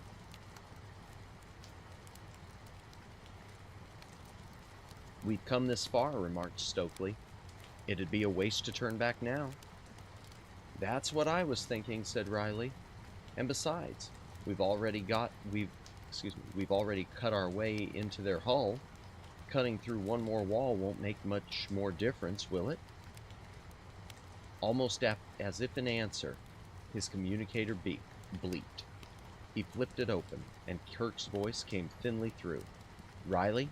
the captain asked. "You think you can handle this?" "Yes, sir, I'm sure I can." And then he realized he had answered just a little too quickly. He hoped he hadn't sounded like a fool. But if Kirk had noticed, his voice showed no sign. "All right, Lieutenant, go ahead. And Riley..." "Sir? Never mind." "Sir?" "I was just going to tell you to be careful," Kirk admitted. "But under the circumstances, it seemed obvious that you had probably figured that part out already." And then he added, "Good luck." Riley felt a quick rush of pride. "Thank you, sir." He was grinning as he signed off. O'Mara and Stokely exchanged approving looks and reset their phasers. O'Mara unclipped a stylus from his kit and swiftly marked the outline of a door on the surface of the obstructing wall. By the time Riley had finished restrapping his communicator to his belt, the 2 of them were standing and waiting for his order, and grinning just as broadly as he was. "Just say the word," Stokely prompted. Riley nodded. "You may fire when ready, Grizzly." "I think that's the appropriate command, isn't it?" O'Mara cautioned. "Better put your own mask back on, sir. No telling what's in that wall. Some of these things give off toxic gases when they burn." He waited till Riley had done so and given him a thumbs up signal, and then turned to his partner with an "after you, Alphonse" gesture. Stokely accepted it graciously, then pointed his phaser at the wall with deceptive nonchalance. A needle-thin beam of arcing blue brilliance sliced up one side, across, then down the other, and back across the bottom. There was almost no smoke, and only a thin trickle of smoldering black fluid at the bottom that sizzled into a quickly hardening puddle. Riley looked questioningly at Stokely and O'Mara. The beam had cut the wide outline of a door, but Omara held up one hand in a just a moment gesture. He crossed to the wall, lifted his O-mask, pursed his lips, and gently blew at it with an air of deliberate finesse.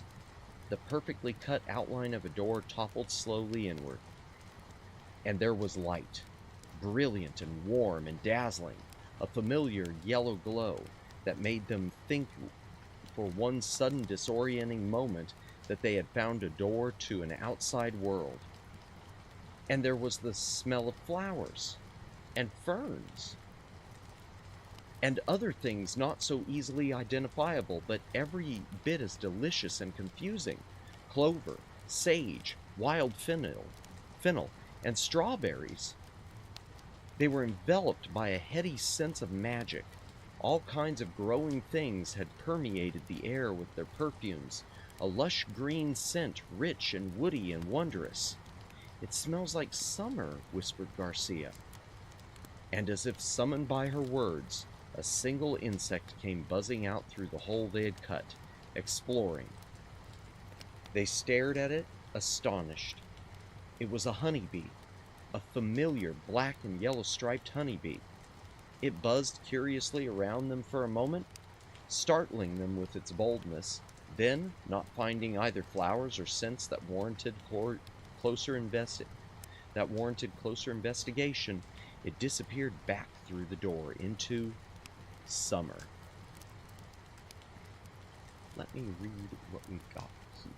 I've missed a few things. Okay. But that's the end of the chapter, chat. That's the end of chapter 11. We'll start chapter 12.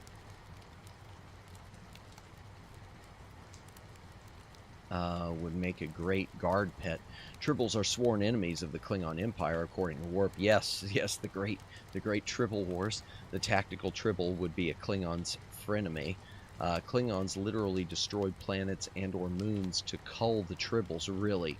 Breeding altered Tribbles, that is. Oh my gosh, that's just bizarre and silly. Original Tribbles, pre-Tribble original series episode were basically not special on their own and didn't reproduce like they did in the original series. Then genetic engineering later, well, they were quite troublesome. By quite troublesome, Dylan means don't leave anything they can eat within reach. You will regret it immediately. That's the truth. Welcome in, Forrest Walpole. Welcome in. I hope you are having a good Friday. That sounds weird saying Good Friday. A happy Friday. Star Trek game Borg assimilated Tribbles are the best Tribbles. Star Trek game Borg Tribbles are the best Tribbles, however. They can't cause harm, but instead give positive buffs. Really. That's just bizarre. Excuse me, chat. But welcome in, and welcome in anyone who's joining us now. Let me take another quick hydration break. If you've got a drink, take a drink. Hydrate or dihydrate. Oh my gosh. Ear Trumpet, thank you. Was that you, Ear Trumpet, or was that... Thank you, Ear Trumpet. My Ear Trumpet has been struck by lightning. I've got Streamlab alerts off right now. Thank you for the gifted membership. Oh, man. I'm glad it worked. I figured they weren't working. I'd posted that. Yes, it's me. I had the pinned message saying not to gift. I was afraid it wasn't going to work. Thank you so much for the gifted membership. Let me go ahead and moan for Inami. Inami. Ooh, woo. That was a weird ooh, woo. But my job here is done. They're great like that, and indeed, it is true. I'm glad it worked. I am so happy it worked, because last night we had them break again. And it did one of those awful breaks where it delivers one and then the rest of them went undelivered. Hate that. But thank you so much, Ear Trumpet. I hope you are having a nice, I guess for you it's Saturday morning. I hope you are having a good Saturday. I hope you have a good Saturday. Thank you so much for the gifted membership. Really appreciate it.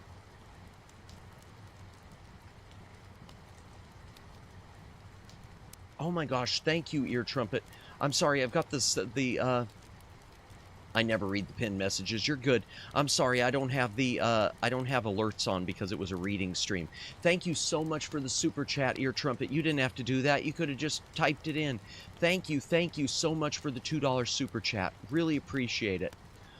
If I were Rhea, I'd be blowing a kiss, but I'm not Rhea Sumere, so I won't be blowing a kiss. Doing well. Decided to stop by because I like to hear book readings as much as I do reading them. And Star Trek is an added bonus. Well, nice, nice. Well, my apologies if my throat is a bit rough tonight, because it is. No party like a Madamus party. I knew the sounds would be off. Yeah. If they were on, that would end badly. Hydration break. If you've got a drink, take a drink. Hydrate or tired. Let me try that again. Hydrate or dihydrate, chat.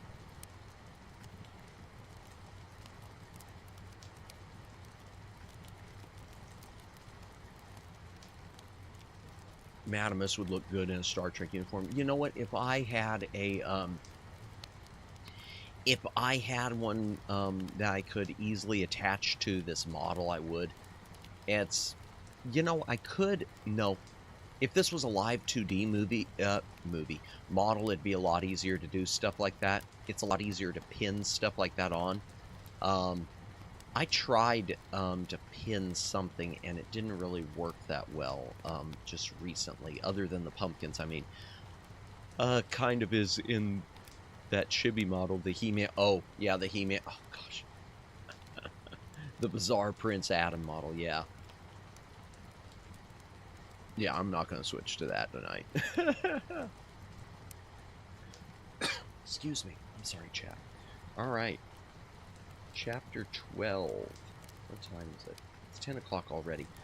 It's all good. No worries. As long as you're having a good time, that's all that matters. Well, thank you. I appreciate it. I don't know how long we'll go tonight. We'll get another couple chapters in, and then we are going to do a raid, because I do want to raid into someone who's having a birthday stream. Kagami Furry. I said furry. It's furry. It's not furry. Kagami Furry is not a furry. Okay. Chapter 12. They moved into a corridor of light. It was dazzling. They lowered goggles into place over their eyes, but still they squinted against the glare of colors and brilliance. Above them, high in the distance, lights gleamed incandescently like banks of tiny suns on all sides. They were surrounded by greenery. The crew members moved slowly, stunned, through a maze of chest-high tanks, each one laden with wide-leafed plants and woody stalks reaching eagerly toward the light. They were huge vines climbing the metal stanchions of the chamber, each one laden with gigantic tomatoes. Riley, Stokely, O'Mara, and Garcia stared in wonder, feeling suddenly small. The vines were pillars of green, studding a... Let me try that again. The vines were pillars of green, studding a compartmentalized landscape. The tanks went on forever. Rank upon rank of green tanks and green stanchions stretched away from them, all to be lost in a distant glare of whiteness. To either side, they could see the rows curving gently upward, again to disappear in a line of blurry bright halo. This was not merely a city hanging in space that the Enterprise had discovered. This was a whole nation, a continent, a world with resources and ecology all its own. Their tricorders recorded it all silently. Riley was the first to find his voice. "We found the farm," he whispered. "One of them, anyway," said Garcia. "There are probably others." Riley looked at her. "This one is mostly tomatoes, and a few friendly companions like basil, but mostly tomatoes. That means they've got to have other farms for other crops.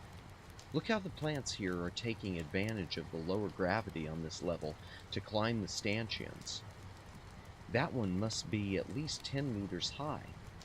And look at the size of the fruit on that vine, like basketballs." Low gravity does have its uses, said Riley. Garcia shot him a look. Maybe he hadn't thought that she would catch it, but she had.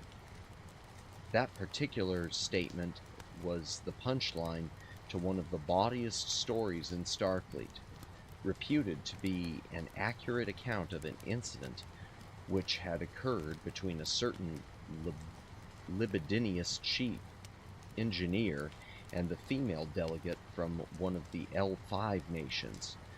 But just as possibly the tale was only apocryphal, there being no polite way to double-check the source.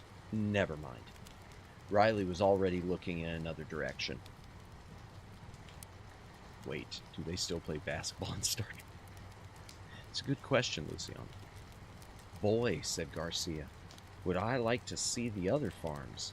This is truly extraordinary. Just amazing. Oh, come on, Garcia said Stokely. You've seen farms before. Yes, but nothing so primitive as this on such a large scale. This is no museum display, Stokely. These people depend on this farm for their lives. That's why they've defended it as vigorously as they have from the savages.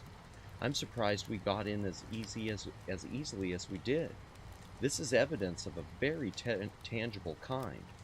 What we are dealing with is obviously a very capable and structured society. They are adaptable and able to make good use of the materials at hand. She pointed. Look, this wasn't designed to be a farm. That's the bare superstructure of the ship there. Those stanchions. Whatever was here before was completely dismantled so this farm could be installed. Probably more shops and homes like those we passed. The men exchanged a glance. Omara voiced the question. Then what happened to their primary farms? That they had to build these? Maybe this is the only one, suggested Stokely. Maybe it was built in addition to the others, to support a larger population perhaps. I doubt that, Garcia shook her head. It isn't consistent with what we've seen so far. I'd postulate that the shut-off section of the ship, the part we've already passed through, is evidence of some kind of collapse, some physical disaster or ecological perhaps, even a social discontinuity. The savages, for instance. What makes a people return to a primitive form of existence? This farm, though, is evidence that somebody is rebuilding a new life out of the ruins. She stopped herself abruptly, a surprised look on her face. Do you realize what's happening? She looked from one to the other. Huh? When did we start calling the hostiles savages? Stokely, Omara, and Riley looked at each other, shrugged in momentary confusion. Hostiles, yes, said Garcia, but we don't know for certain that they're savage. We've made an assumption here, possibly an unfair one. We're also allowing ourselves to identify with whoever built this farm because they have technology. Riley grinned. Now you sound like the captain. Garcia grinned right back at him. I ought to. I studied under him at the academy. As a junior officer, he taught the section on basic alien contact procedures. I found it fascinating. He used to say that it was dangerous to empathize with any situation unless you were willing to empathize with both sides of it. He's one of the reasons why I decided to go into the contact service, and why I'm on the Enterprise. This isn't exactly alien, Omara gestured at the all-too-recognizable tomatoes around them. That's why it's potentially even more dangerous. It encourages us to take the situation at face value, and maybe we shouldn't. The first rule of contact is to distrust all first impressions. They're usually wrong. Garcia realized that she was beginning to sound pedantic. The expressions on their faces were tolerant and bemused. Right, she said. Lesson's over. Let's go on.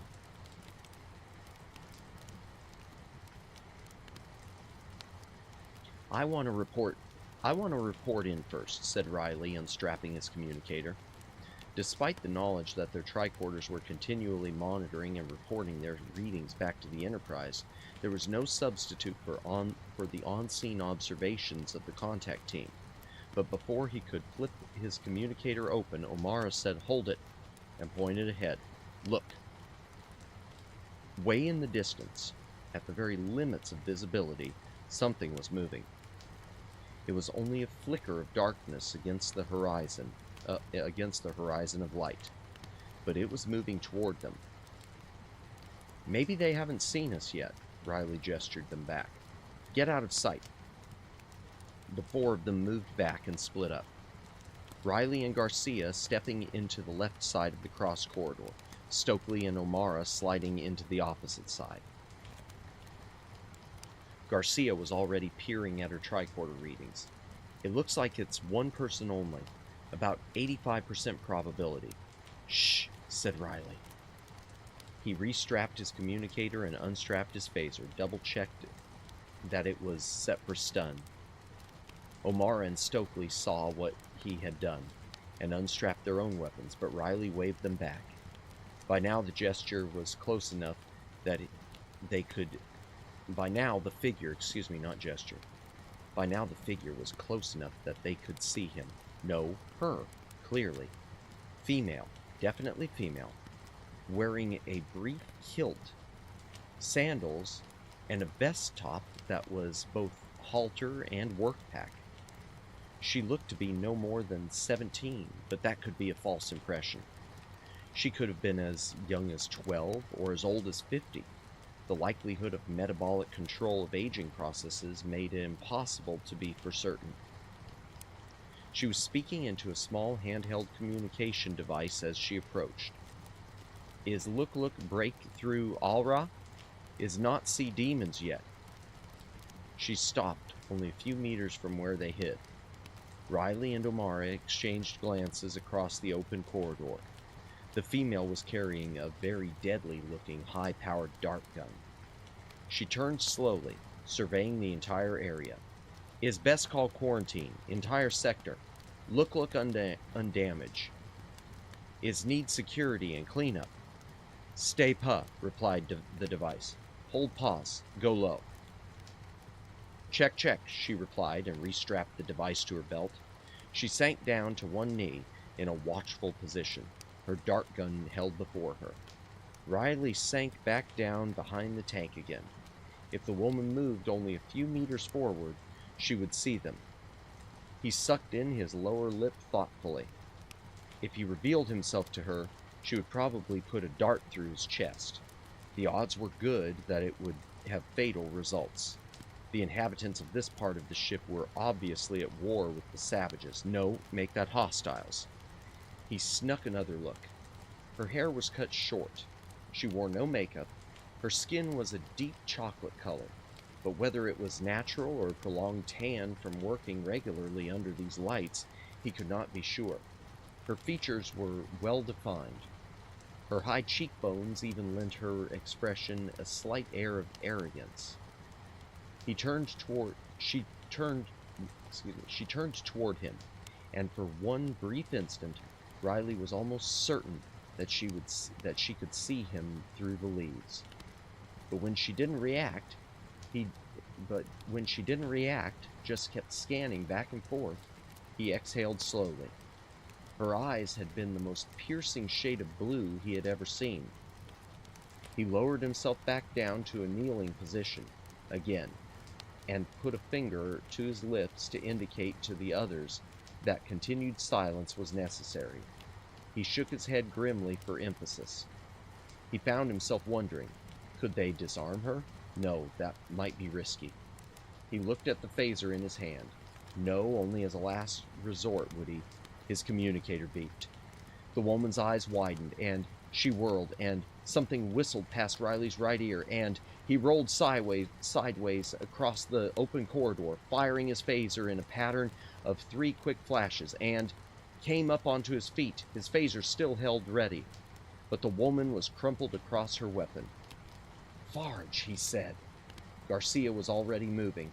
She took all three shots. Is she alive? Just barely. Look, pointed Stokely. Far in the distance, a squad of black shapes was moving toward them, running.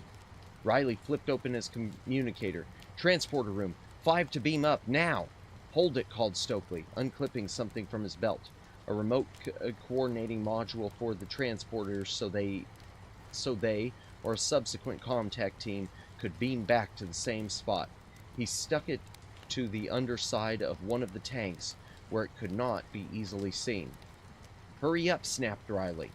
He brought his phaser up again, but he didn't want to use it if he didn't have to. It would just make it that much harder to establish non-hostile contact later on. But that security team, or whatever it was getting closer. They could hear their footsteps slapping on the deck, and they were heavily armed. Secured and operating, said Stokely, jumping to his feet. Transporter room, energize! The air piled up in sparkles around them, and a flurry of darts passed harmlessly through the space where they had been. And that's the end of chapter 12. Go back up. What did we miss here? We take minimal effort to. Would take comparatively minimal effort to adapt the chibi. Probably. For some reason, doing clothes in 3D, it's really, you have no idea how difficult it was to make the M that you see on my chest not look like just a bunch of weird squiggles, because it's like as it adapts to the model, it becomes all warped really badly. I'm sure someone like a Fumi could do it. I could probably do it with enough time, so yeah, maybe eventually, especially maybe next year, because next year's 60th anniversary of Star Trek, so it would make sense to have something in place for then. I'll keep that in mind. Allegedly not a furry. Yes, allegedly Kagami Furi is not a furry. She's just a cat girl. Not a furry. Furry miss. No, I'm not a furry. Wait, do they still play basketball? No, it depends on when the holodeck was invented, or if they moved basketball hoops into the ship. Yeah, they could have them, I guess, in the gymnasium sections. I don't know. I know baseball doesn't exist, they said, in the 24th century or something. I remember that from Deep Space Nine. Hydration break, chat. If you got a drink, take a drink. Hydrate or dihydrate.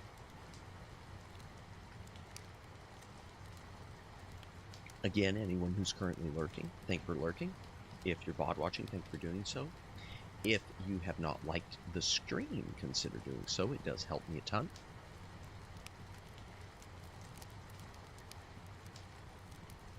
Chapter 13. Dr. Leonard Bones McCoy studied the unconscious young woman on the table with a clinical eye.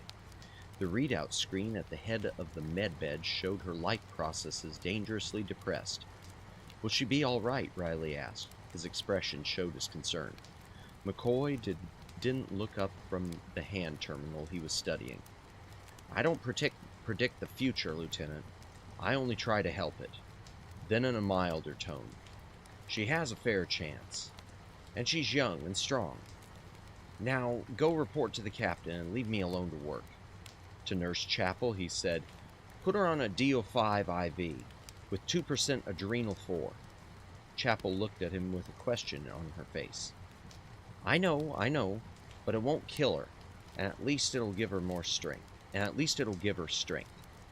I'm not going to do anything more drastic to her metabolism until I'm certain it's an entirely human metabolism I'm dealing with.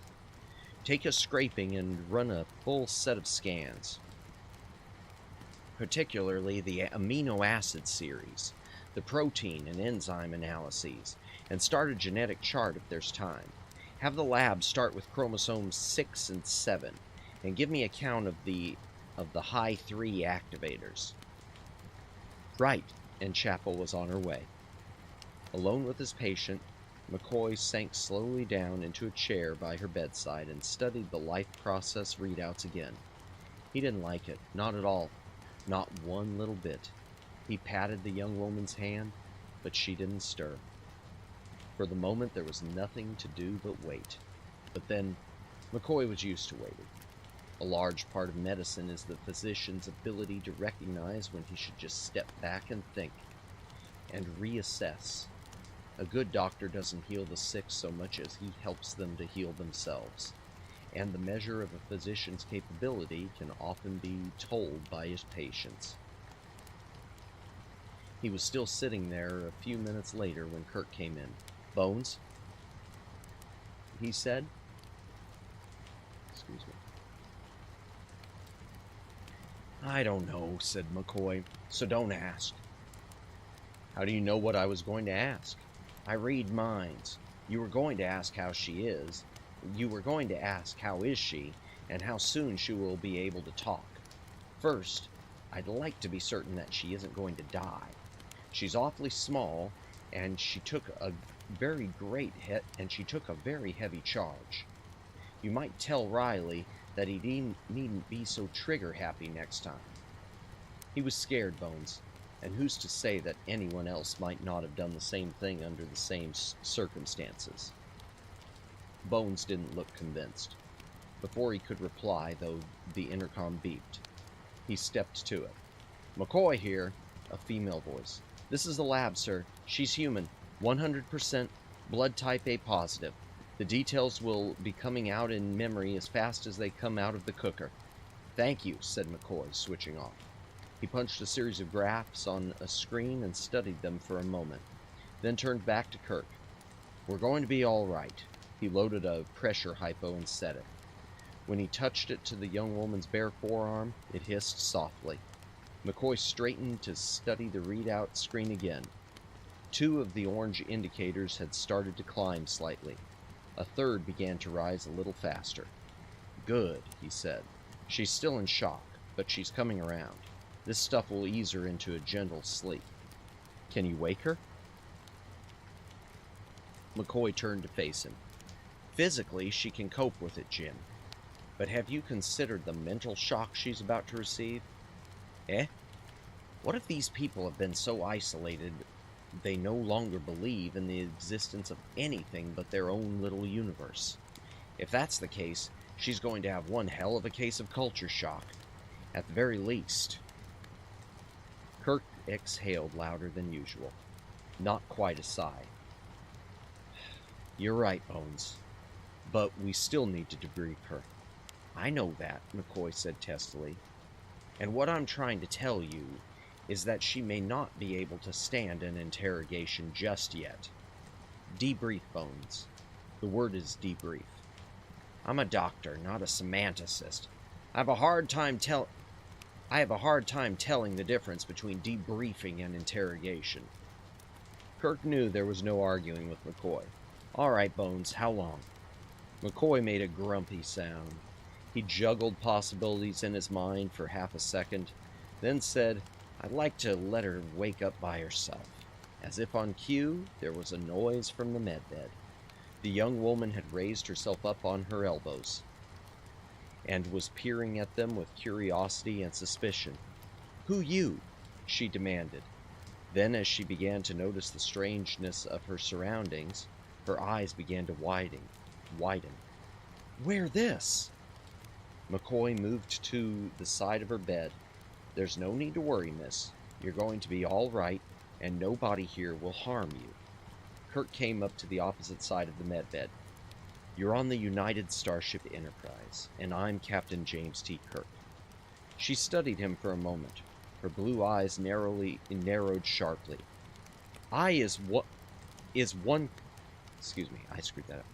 Her blue eyes narrowed sharply. "Is one captain only." Kirk nodded gently. "And that's the way it should be. I am the captain of this ship. Who is the captain of your vessel? And what is its name?" "Is demon trick. Yes, you demons. Is not trusting tricksters. Enemies."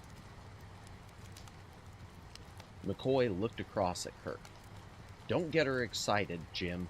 He reached for her shoulders to ease her gently back down on the bed, but she started to roll away from him, then came arcing back with a roundhouse punch that connected loudly with McCoy's right cheek and sent him staggering backward to slam against the opposite wall.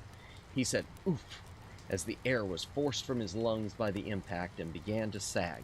The young woman kept rolling and rolled right off the medbed to land sure-footed on the floor, facing Kirk with the bed between them. She crouched into a fighting position, her hands cocked stiff and menacing. Kirk deliberately relaxed and held his hands high. "I'm not threatening you," he said. "You're our guest." "You demons," she hissed. "Is no dying unfighting." "Is no dying at all," said Kirk. "You're in no danger here. That man you just knocked down is the doctor who saved your life." She started to look behind her, but flicked her eyes back to Kirk almost immediately. "Is trick, yes," she insisted. "No," said Kirk gently. "Is no trick. Is no believe. What can I do to convince you?" She stopped to consider. A frown spread across her dark features. Behind her, McCoy groaned and began pulling himself to his feet. He palmed a utility hypo from the med unit. Kirk gave no sign that he saw. "We don't want to hurt you," he continued in a deliberately gentle voice. "I'm Captain James T. Kirk of the Starship Enterprise. You are on the Enterprise. You are no longer on your own ship. We found your ship, your world, as it were, drifting like a derelict. Your ship is more than 20 light years from the nearest human colony.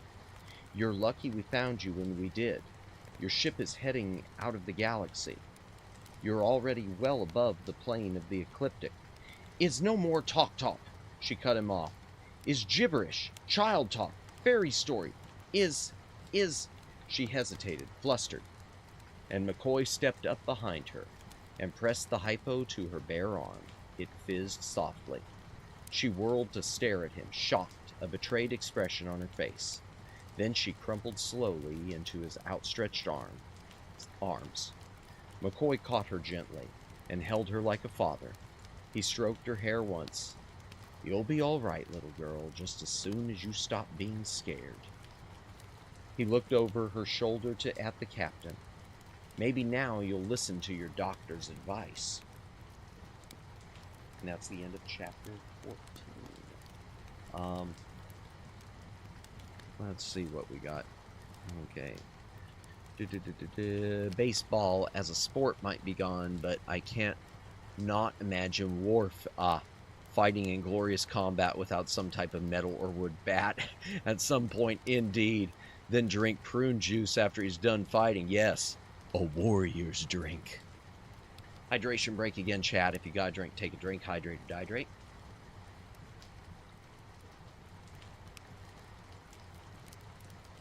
TikTok McCoy got clocked. Indeed. Welcome in, Jennifer. Welcome in. I hope you are having a good Friday. Hope you've had a good week as well. Hope you're feeling well. We are on, or heading into chapter 14. That was the end of 13. Maybe I said it was the end of 14. We're heading into 14.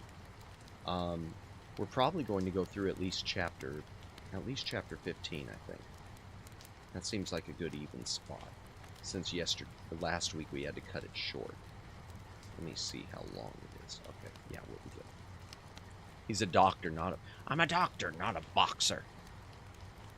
Seriously, and I should talk, bit nauseous, the day has been good. I'm sorry you're feeling nauseous, Jennifer. I hope you feel better. Hopefully you can relax. I mean, we're having a soft stream here, so hopefully you can relax. I hope you feel better. Yeah, that's miserable. You know, honestly, Jennifer, you're the second person in the past 24 hours, because I know Reyes Sumire, she was going to be streaming last night. She was going to be doing a late night stream, and she was, I guess, feeling like she was going to throw up and had to cancel the stream. So, yeah, there must be something in the air. Maybe it's the change in the weather. I don't know. I mean, I don't know what your situation is. I'm just saying that as a generality. Thanks, I'll be lurking. Enjoy your lurk. Appreciate it, as always. Work is right. That is a warrior's drink. Only the strongest can handle prune juice. Yeah, I ain't doing prune juice, chat. Ever.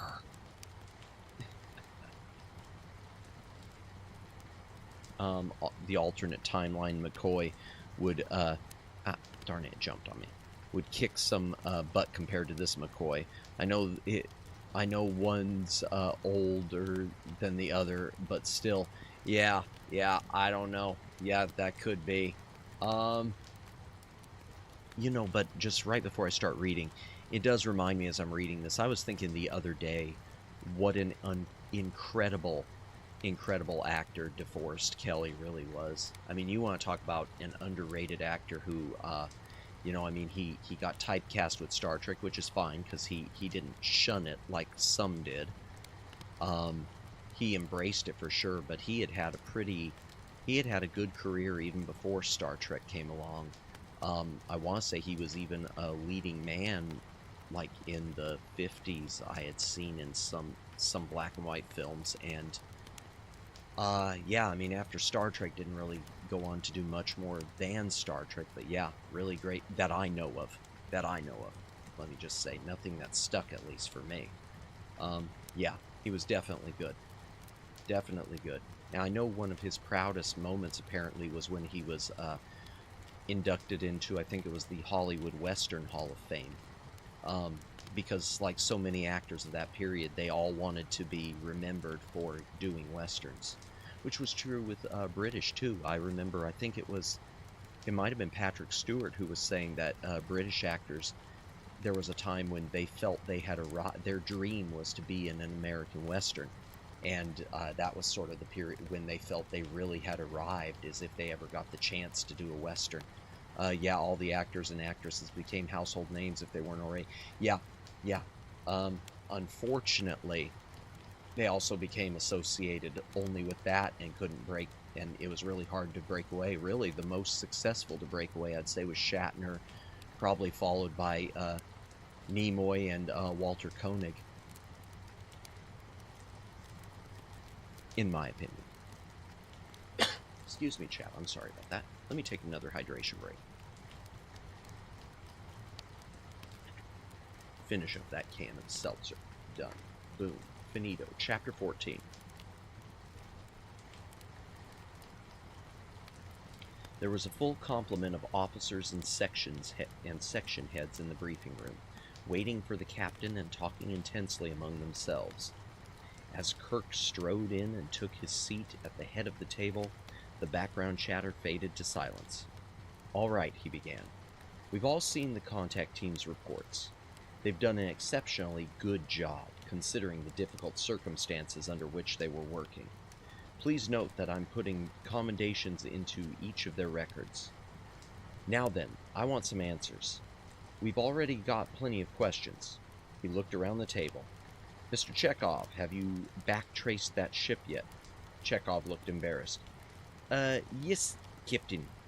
But it is so unlikely we're running a second series of simulations." "I grant the possibility that you may be wrong, Mr. Chekhov. It's something we all have to deal with every day of our lives. But for the record, at least, what point of origin did your first simulation suggest?" You're going to find this hard to believe. I know. I had a lot of trouble with it myself, but, just get to the point, please." Earth." "Earth?" "Well, the Earth system, at least. We, found a 53% possibility. They would have had to have visited several other star systems along the way, looping around suns to come into a new trajectory for their next destination. But the courses match up almost perfectly with Mr. Spock's simulation of what a colony vessel would do." He broke off and looked to the Vulcan science officer for help. Spock nodded dispassionately. "If we make the assumption that this is a colony vessel, which it appears very much to be, then Mr. Chekhov's simulation is also a history of several consecutive, very bad decisions. If, as is suggested, they left the Earth system some 185 years ago, they must have first aimed for Sirius B. Finding no planet circling that star that they could have used without large-scale terraforming, which at that time would have been beyond their technological capabilities, they would have no choice but to proceed onward to their next most likely destination, Wolf 359. Mr. Chekhov's hypothesis, and I concur, is that the lack of suitable planets around these first two stars was so obvious that no final braking procedures were instituted at all. Rather, the vessel was aimed to loop around the sun into a new trajectory, redirecting their momentum. With appropriately large sails, they could have made use of the solar wind to add to their velocity. The object, of course, would be to shorten the travel time to the next star. If they did this several times in a row, as Mr. Chekhov suggests, they would have built up considerable speed. This is where the bad planning comes in. We must assume, continued Spock, that at some point or other, the inhabitants of the vessel, now into their third or fourth generation, began to get impatient. The model for generation ships of this type has always been that they would accelerate for half the journey, then decelerate for the other half. But this model has always presupposed that there was a habitable, suitable planet waiting for you at the target star. With long-range scanning, even of the simplest and most basic types, it is possible to detect the suitability of a star system long before you enter it. That fact must have encouraged the colonists to postpone deceleration procedures until they were close enough to determine whether or not they should invest energy resources in deceleration. Granted, this would mandate a more severe deceleration, but the odds against finding a planet would have been sufficiently high to warrant this kind of gamble. If a planet should look promising, you institute braking procedures, but not until then. You save your momentum. Should the system prove uninhabitable on any level, you still have your original velocity. You loop around the sun, and you're on your way to your next destination already at your top speed, and still accelerating. To those within the ship, the chance of taking 10 or 15 years off the next leg of the journey, if worst came to worst, and they had to continue onward in their search, must have seemed irresistible. To those faced with the choice between spending the rest of their lives knowing nothing but the ship around them, or possibly, just possibly, walking on a planet, something they had never known in their whole lives, and never would know unless the chance were taken, it would have been the only possible course of action. Continually failing to find a planet, the cumulative result would be the accretion of such velocity that final deceleration becomes not just exceedingly difficult within the necessary time frame, but for all practical purposes impossible. Should a suitable planet be detected, it's too late to stop. Surely they must have realized that was Uhura. At some point, yes, but consider two possibilities. Suppose they lost part of their drive system. A reactor goes down, for example, and there is no way to repair it. What then? They've lost part of their deceleration capability. From the evidence so far, it appears that they lost several of their reactors. A second possibility, and even more likely, considering the circumstances as well as the report of the contact team, is that there was some kind of social upheaval, a mutiny perhaps. At the word, heads turned sharply in Spock's direction. Mutiny? Even Kirk looked concerned. Consider, said Spock. A planet is detected. Hero's star, for example. From a distance, it looks to be habitable. Even at close ranges, the planet seems promising. But periodic flares of the primary bathe the planet in such intense hard radiation that life there is marginal, at best. But if you had never walked on a planet in your whole life, and that planet was your only possible chance at a final home, how would you feel about a burst of radiation that comes only once in 23 years? He looked around the table. Some of the other officers were studying their hands or the tabletop. Others looked ashen. not having realized the enormity of the situation. "Mr. Spock," Kirk said gently, "I had no idea you had so much compassion." "Compassion has nothing to do with logic, Captain. I'm merely extrapolating a possible circumstance from the evidence at hand, including my own knowledge of human behavior." He returned Kirk's quizzical glance with a cool stare of his own. "May I continue?" "Please." "Given these assumptions, and they are only assumptions, I would postulate that the decision to stop at Hero's Star or pass it by and continue on to the next would very likely have sparked a civil war, which could have led to mutiny. Perhaps one side sought to disable the ship to keep it from proceeding on to the next star, and that's why it's a derelict now. The war has never been resolved, and the survivors are living at opposite ends of the vessel as farmers and savages. Of course, this extrapolation is based only on the evidence we've seen so far, but the last system this vessel could possibly have passed through was in fact that of Hero's Star, and the trajectories and velocities that Mr. Chekhov has calculated fit into this hypothesis extraordinarily well.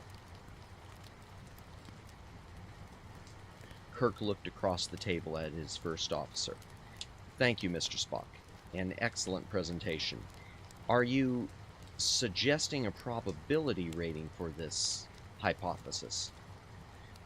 Spock looked off into space while he calculated. 90% at least." "Oh," said Kirk. "Then it's just a wild guess." There was a hint of a twinkle in his eye. Spock said, "For a Vulcan, yes." Kirk let it pass. He was about to ask Mr. Chekhov when his second simulation series would be complete when Mr. Scott spoke up. "Aye, that's a very pretty story, Mr. Spock, but it won't hold water. There's no record of a ship like that ever leaving Earth at all. I know something about shipbuilding, and I'd know if a ship like that had been built any time in the past 300 years. That's an expenditure of not just megacalories, but macrocalories. And you don't keep an expense like that secret, nor a construction project on that scale either." "If you say so, Mr. Scott." Spock fixed the chief engineer with an expressionless gaze. "If you have no knowledge of the construction of that ship in Earth space, then you have no knowledge. But the ship is there, just a few kilometers away, and the young woman in Dr. McCoy's sickbay speaks a mutated but still recognizable form of English. Therefore, it is more likely that your knowledge is an error than that ship's existence." He waited patiently for Mr. Scott's reply.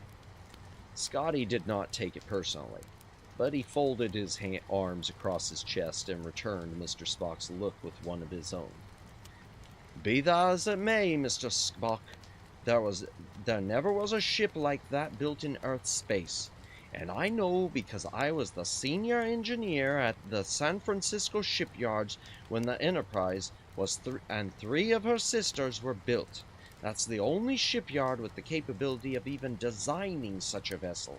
And believe me, I've been through the records many times, looking to see how my predecessors dealt with their construction problems. Nay, Mr. Spock, that ship did not come from any shipyard I know of." Kirk held up a hand before anyone else could speak.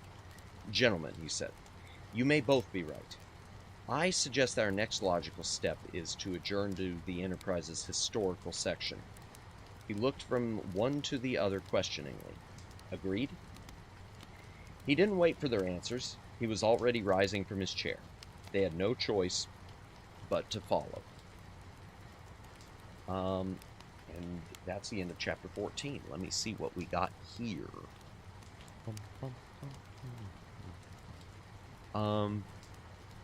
Wow, a lot of bunch.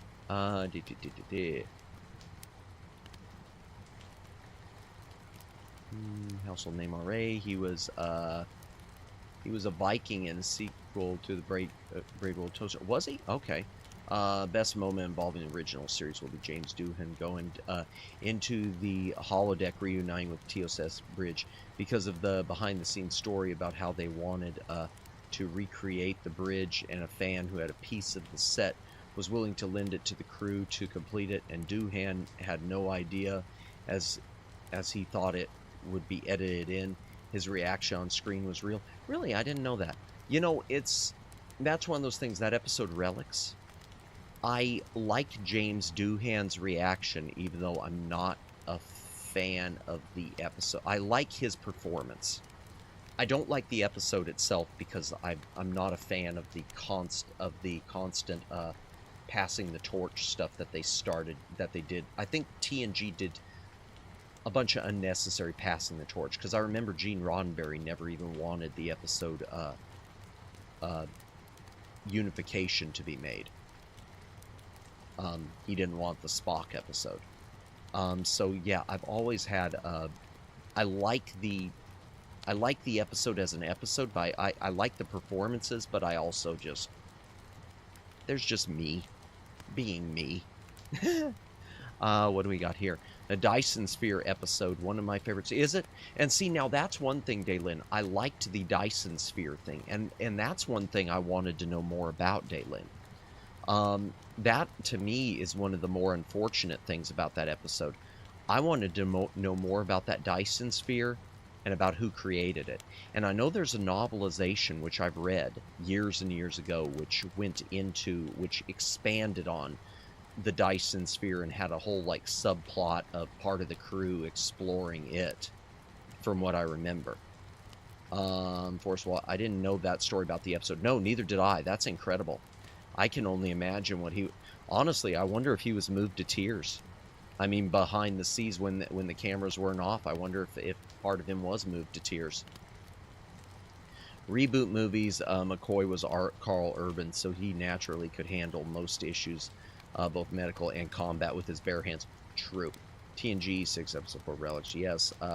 Haven't seen the episode, but I have seen that moment. Ah, gotcha. And when I heard behind-the-scenes story, I mentioned how could it not be a fan favorite moment. The moment, yeah. Dude was literally the Doom Slayer in the Doom movie. Yeah, I remember that. At Twin, what'd I miss? It jumped. Twin Opinion, I heard about it a few years back. Interesting.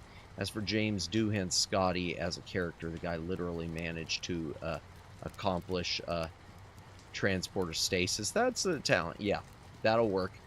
Same. The Sphere's ultimate fate was my question I kept forgetting to look into. The first episode as Passing of the Torch was good enough. Agreed. And then they followed that up with The Naked Now, which I'm telling you right now, the whole thing where they did The Naked Now, I'm going out on a limb. Gene Roddenberry was a bit of a perv. Sorry, hate to say it, hate to break it to you. He's a bit of a perv. I am convinced that he did the episode The Naked Now as the Next Generation follow-up of The Naked Time, just for the Tasha Yar Data let's have them sleep together thing. You will never change my mind on that. And McCoy says Data was great. I agree. I have the Relics book. Yeah, I've got it somewhere. I have a few TNG, 2 TOS, 1 Voyager book of Star Trek. Starting to at least try to collect the books. Yeah, I used to grab them up from like different Goodwill stores and Salvation Armies. Especially when I was in my last career, I used to read. I used to get a lot of downtime, so I'd read a lot. And I wish I would have kept up with it, but what can you do? We're going to read a little bit more, chat. We're going to keep going with this. Let me take a quick hydration break. Oh, and I need to open another can. Here's your ASMR for the night. You're welcome.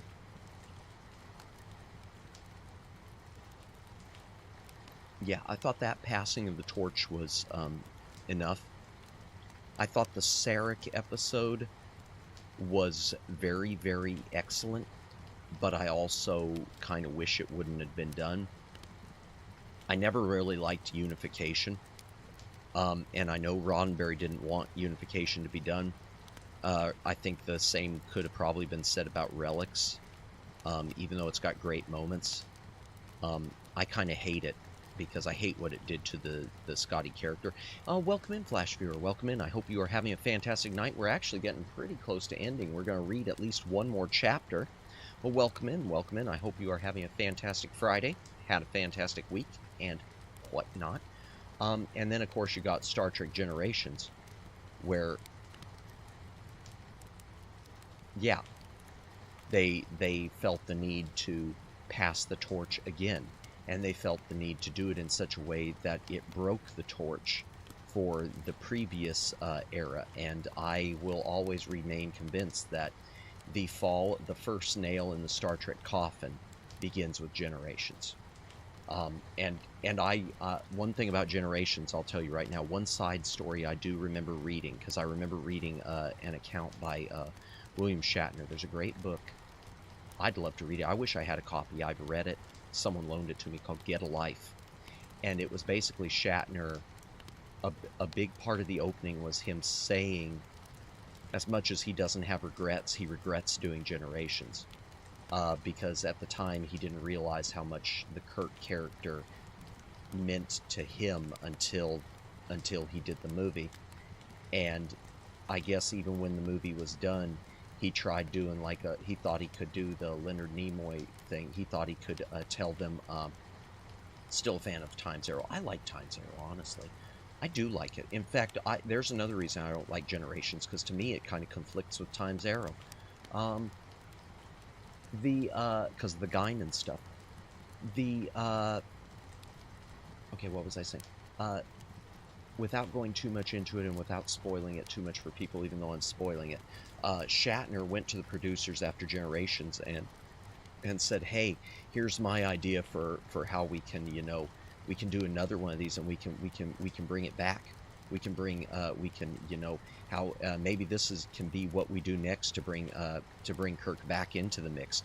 And he thought he'd be greeted with them with a, "Oh wow, yeah, that's a good idea. Oh yeah, hey, yeah." But instead it was, I guess the reaction he got from Rick Berman, the producer, was, "Oh, that's real interesting. We'll be in touch." And that was the point, I think, that he said he knew he'd kind of been in error. Let me back that up a little bit. Still fan. I could see that Scotty felt like he wasn't welcome because of how he was treated. Captain treated like a fellow captain. Yeah, as Picard said, 87 years is a long time. Yeah, and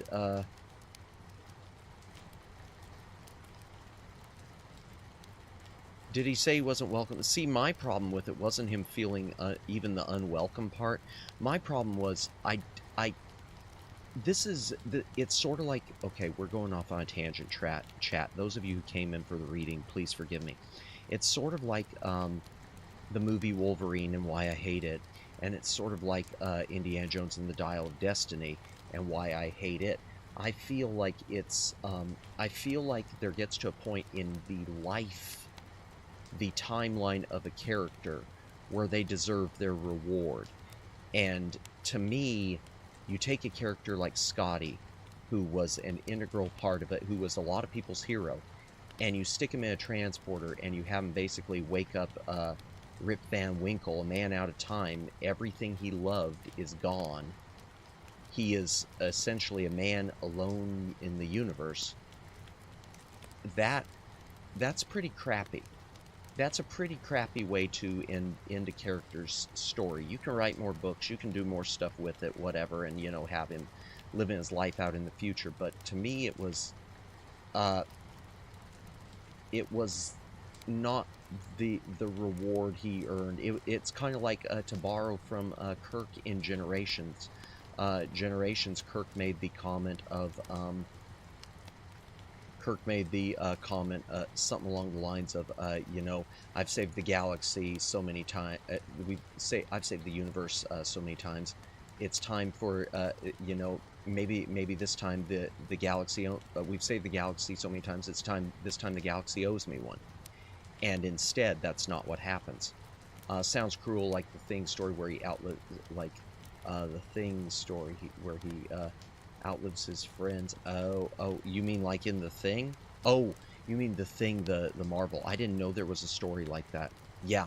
Yeah, to me it's to me when you're an author, you know, this is going to be, we're on a weird tangent now. And let me back this up a little too. Old Man Logan. Yeah. Old Man Logan, it wasn't just him old, but it was him being sickly. It was the idea that everyone he knew was dead and he was essentially dying.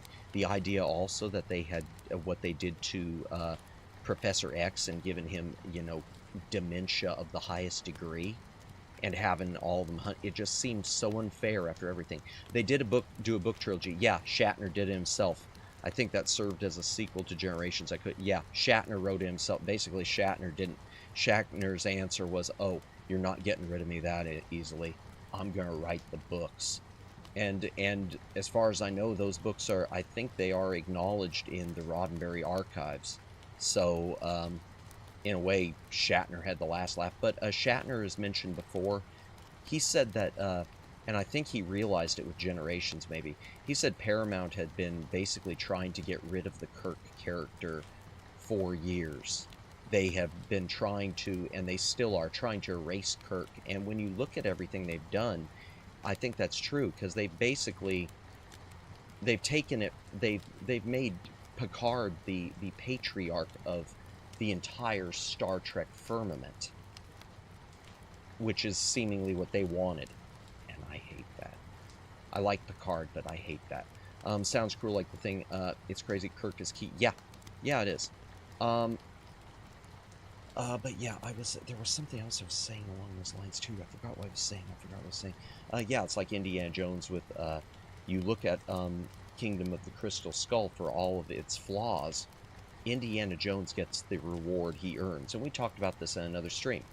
He gets the love of his life. He gets a son. He gets it all, and then they take it away in the first minute of Dial of Destiny, all of it. I think it's weird. I think the weird culture war at the studio targeted the character. Yeah, that's a part of it. Yeah, I'm sure that's a big part of it. Yeah, because he's even said that. He said now the whole, because Kirk is seen as, you know, too masculine. And, you know, I honestly, if I were Patrick Stewart, my first reaction to that would be, wait, what are you saying? I'm a beta boy? What's going on here, man? But yeah, it's, yeah, that's why I'm not a fan of Generation. I hate stories like that. And the thing is, as much as I say it takes away the reward, I know that Star Trek VI originally had an ending where, from what I understand, the original script did have Kirk getting killed. It had him taking that bullet at the end when he jumps, and without spoiling the movie, because someday we'll do a watch-along of the original 6. We will do a watch-along.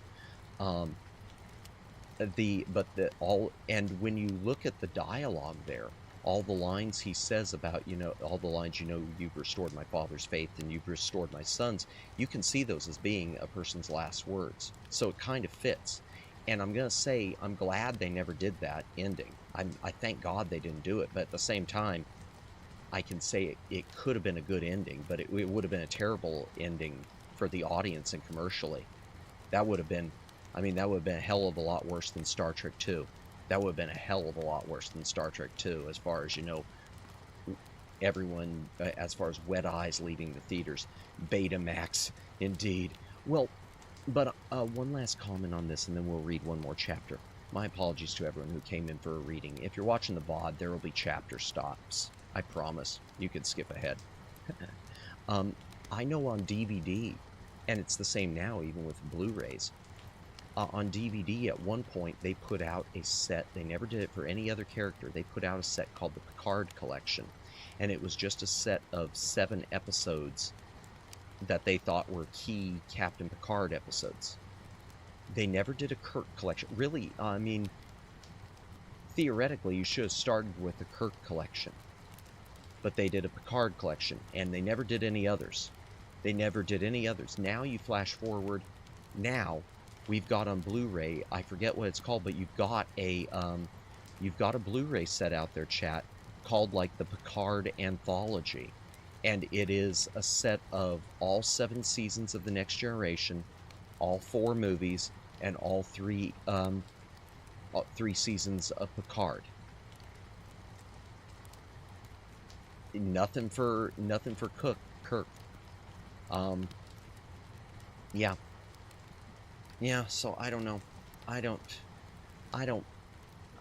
yeah, we're going off the rails. I better get back into the book, chatter. We're never going to finish another chapter. Chapter 15. Okay, we're back to the book. Tangent's over. Tangent train has stopped at the station. Choo choo. Yeah, that is crazy. Kirk is key. Kirk is first, and I mean, even though Kirk was second, because I mean, Roddenberry wrote Pike first, but yeah, I don't think, for all of my misgivings, because I think Roddenberry got a lot of Star Trek stuff. I mean, he created it, but I think he got a lot of things wrong later on in life, sort of the way, and which fits, because I mean, he was producer on Star Trek: The Motion Picture, and then he was drummed out just to creative consultant for the rest of the movies. Which is one of the reasons he did Star Trek: The Next Generation, because, he wanted to get Star Trek back, and I get that. I'd be doing the same thing. But I don't think he would approve, even though I don't think he'd approve of any of this stuff that's gone on. The treatment of Kirk, I don't think he would have approved of the movie Generations. In fact, I think if he would have been alive for it, I think he would have probably pitched a fit. I could be wrong, but I think he would have pitched a fit. All right, chapter 15. I was about to say something else. I'm not going to. Chapter 15. We are reading a book. Despite the best intentions of planners, designers, and builders, there are always a few parts of a starship that end up being modified for some reason or another, usually to suit the specific needs or personality of that ship's complement. The Enterprise was no exception. Ordinarily, a starship's historical section is a minor file in the ship's library, a reflection of the fact that starship captains tend to make history more than they study it. But James T. Kirk was an exception in this regard as well. Before taking the Enterprise out on her first patrol, he had ordered the ship's library upgraded to a primary storage level equal to the main banks at Starfleet Command. The ship's 3rd gymnasium had been rebuilt to house the additional memory tanks. In explanation, Kirk had said only, "If you can learn from the mistakes of others, you don't have to make them yourself." Thereafter, whenever the Enterprise made rendezvous with any other starship or starbase, or returned to Starfleet Command, the ship's librarian automatically requested updates and upgrades for all library sections, freely trading whatever unclassified information was requested in exchange. The Enterprise also routinely gathered libraries from other sources as well, particularly from whatever alien cultures they encountered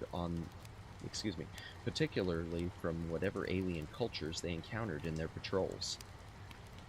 For the first year of Kirk's command as captain of the Enterprise, Starfleet's Admiralty had regarded this policy of his as an interesting quirk, a harmless aberration of command. Some captains painted for relaxation, others played chess. James T. Kirk collected the sum total of human knowledge in the universe. Then, of course, had occurred the famous McMurray encounter. McMurray had been a freebooter who had discovered an inhabitable planet in a most unlikely place. He called it Noah because it had 3 suns. The suns themselves he named for his 3 cats, Signpost, Shadow, and Fred. Shortly thereafter, he established an empire for himself on the coast of the planet's single continent, actually a colony of several hundred misfits, malcontents, and deviants, but it was empire enough for McMurray. He and his followers declared themselves an independent technocracy, raised a flag over the courthouse, and put a brass cannon on the front lawn. For the most part, The Federation paid little attention. In fact, when Emperor McMurray requested a Starfleet ambassadorial vessel to transport his diplomatic envoys to the Federation, the request was ignored. For whatever reason, the subspace message was not even acknowledged. McMurray had no other options. This snub could not be tolerated.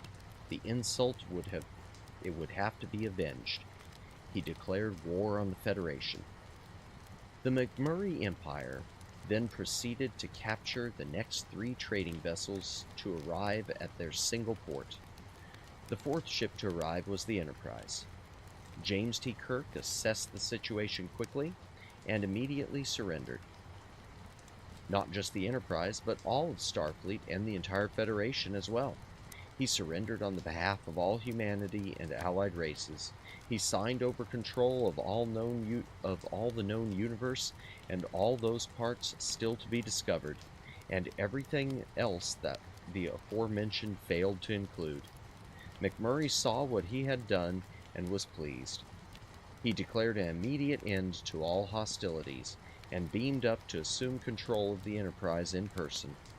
Before relinquishing final control to Emperor McMurray, James T. Kirk felt it necessary to brief the new ruler of the galaxy on the state of its affairs. He took 7 minutes to list all the local wars and disagreements that were presently being contested with open hostilities, not explain them, just list. He took another 7 minutes to impress upon the about-to-be king of everything the need to keep every single one of the billions upon billions of individuals living on all the known planets, not just humans, but all sentient species, happy, satisfied, and fulfilled. Else he would surely have a revolution on his hands. He spent an extra few moments detailing some of the specialized needs of certain cultures, particularly certain meat-eaters who preferred their prey live. Finally, he pointed out that there were several problems that would require the Emperor's immediate attention, and would he please advise what should be done in regard to these. He mentioned the collapse of the Romulan treaty negotiations, the troubling new Klingon alliances, the drug spice trade out of Orion, and of course, the budget considerations for the upcoming fiscal year and certain inflationary policies that had been established 3 administrations previously that had not been reworked because they were politically very sensitive. Emperor McMurray listened for exactly 45 minutes and then abdicated. Well, not exactly abdicated. Kirk refused to accept the Emperor's resignation. It would throw the galaxy into chaos to be so suddenly leaderless. McMurray considered his options for 2 minutes. Then he appointed James T. Kirk to a new duty to run the Starship Enterprise. He was requested to accept the position of Royal High Minister Plenipotentiary in total command of the universe. And not just the known universe either, but all those parts still to be discovered as well. He ordered a parchment to signify the appointment. Kirk accepted the post graciously. He immediately signed a document granting to all subject races and planets the autonomy they had previously enjoyed, and directed them furthermore to continue dealing with their local problems to the best of their abilities. The Emperor had more important concerns. He hung the parchment in the ship's recreation room, so that the entire crew of the Enterprise would see that this was no ordinary starship captain they were dealing with. And then, in celebration, a huge fiesta was held. The incident had lasted less than 2 days. The party lasted a week. No one was killed, no one was hurt, unless you count a few hangovers, and 2 ensigns who had somehow disassembled a thermal converter in the confusion and reassembled it with themselves inside.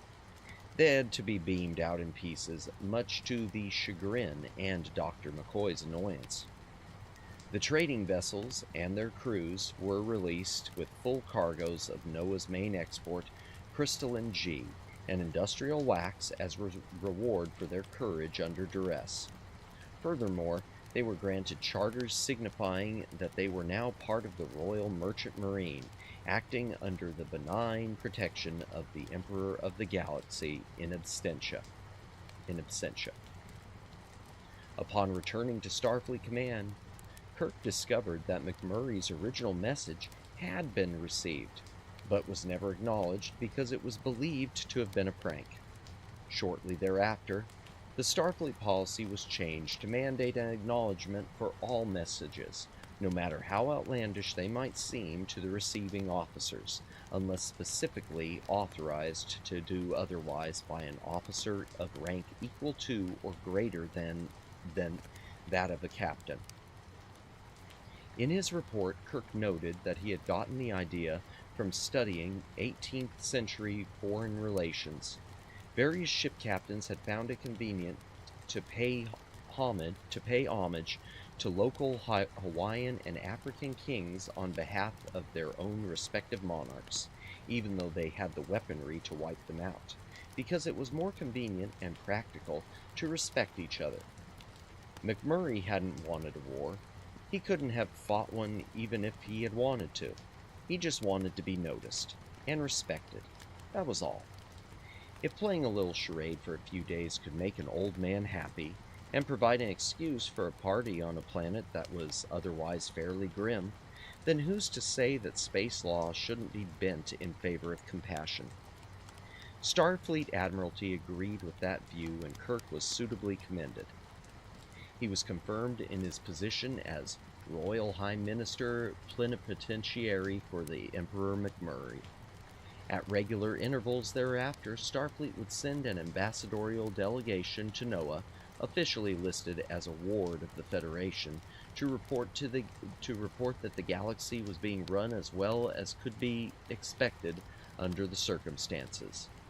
Emperor McMurray always asked after the health of one James T. Kirk, and when reassured that his Royal High Minister Plenipotentiary in total command of the universe was out on patrol, actively fulfilling his responsibilities, would then declare another royal celebration and bestow gifts and proclamations on everyone within reach. The McMurray Empire also sells enough honorary dukedoms throughout the galaxy each year to pay for the maintenance of its own ambassadorial fleet, a 43-year-old war surplus shuttlecraft. Other than a gaudy parchment on the wall of Rec Room 6, the only other reminder that James T. Kirk possesses is a notation in his record that he is the only captain in the history of Starfleet ever to surrender in the face of the enemy. It was shortly after the McMurray encounter that Starfleet ordered the libraries in all starships, cruiser class and above, to be upgraded to Enterprise standards. Further, the free exchange of libraries as practiced by the Enterprise was to become the model for the Starfleet dissemination of human knowledge policy as practiced by all Federation member vessels. James T. Kirk was never certain that there was a direct relationship between one incident and the other, but it was an interesting coincidence nonetheless. Orion's Pirates flowing, yes. That's the end of Chapter 16, Emperor Norton vibes. Truly interesting how much unused Star Trek made it into Andromeda. Is there a lot of unused Star Trek that made it into there? I don't know enough about Andromeda. I watched a couple seasons, like I said. I need to go back and watch the rest of it.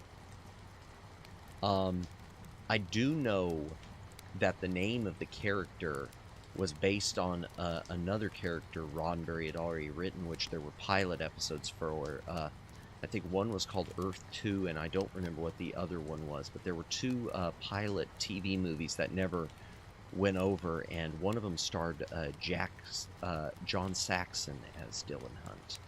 That's all I know. I've never seen him. Surprisingly so. Interesting. That is interesting. Well, that explains why I liked it, because I did like the series. I just felt the third season, it's like they abandoned everything they had set up at the end of season 2, and I was just kind of scratching my head. Plus, I was moving at the time and, getting back into TV without having streaming capabilities then. I remember hearing of Earth 2, of course, Earth Final Conflict. That's another one. I watched all of Season 1 of Earth Final Conflict, I remember, when I was super tiny. I couldn't even absorb it. But then I remember missing the final episode of the season, and then suddenly second season had like a different main character, so I never went back into it. I'll need to do that someday. You know what? Let's do, what time is it? 11:13? Let's do another, let me see how long it is. It's a longer one, I think. Oh, it's really short. It's a longer one. Let's do one more chapter chat. We're going to read chapter 16 and call it a night there. Let me take another hydration break. If you've got a drink, take a drink. Hydrate or dehydrate.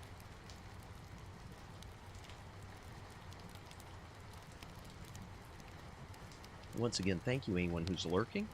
If you're VOD watching, thank you for doing so as well. If you're watching actively, thank you for doing so. I really appreciate it. Please consider liking the stream too. It does help me a lot. Next week we'll be continuing this on Friday again. And once we finish this book, we'll move back into some floppy disk Friday stuff. Hopefully in time for Christmas. Excuse me. Chapter 16. The ship's library was directly opposite the main briefing room. Due to the designed symmetry of the disk, it was the same size and shape of the room.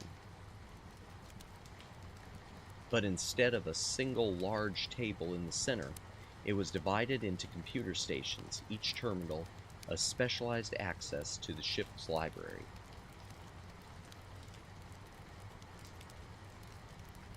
Actually, any terminal on the Enterprise, and there was at least one terminal in every room, and quite a few in various corridors, could be used to access the library, which was stored entirely in the starship's memory tanks. The room, which was called the library, was therefore neither a storehouse nor necessary access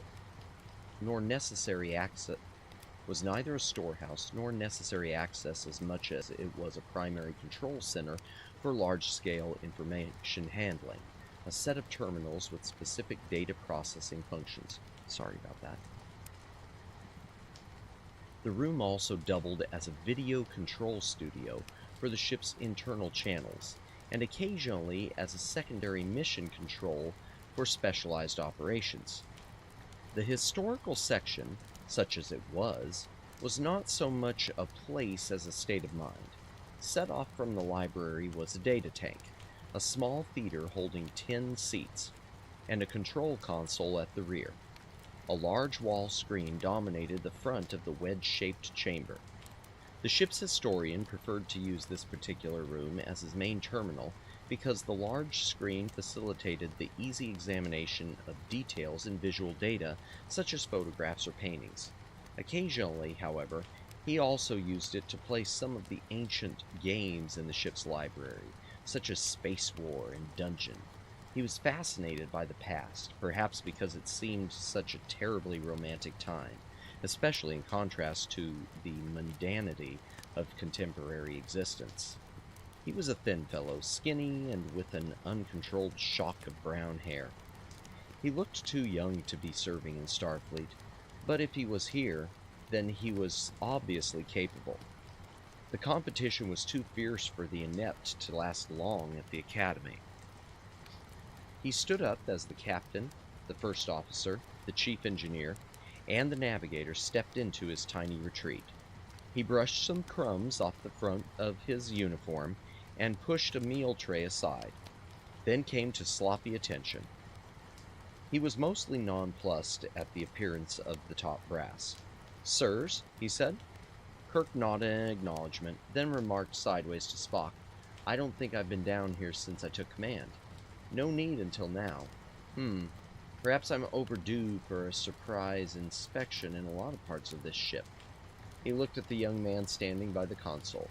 "What's your name, crewman?" Everybody calls me Specs, sir." "Specs?" Yes, sir."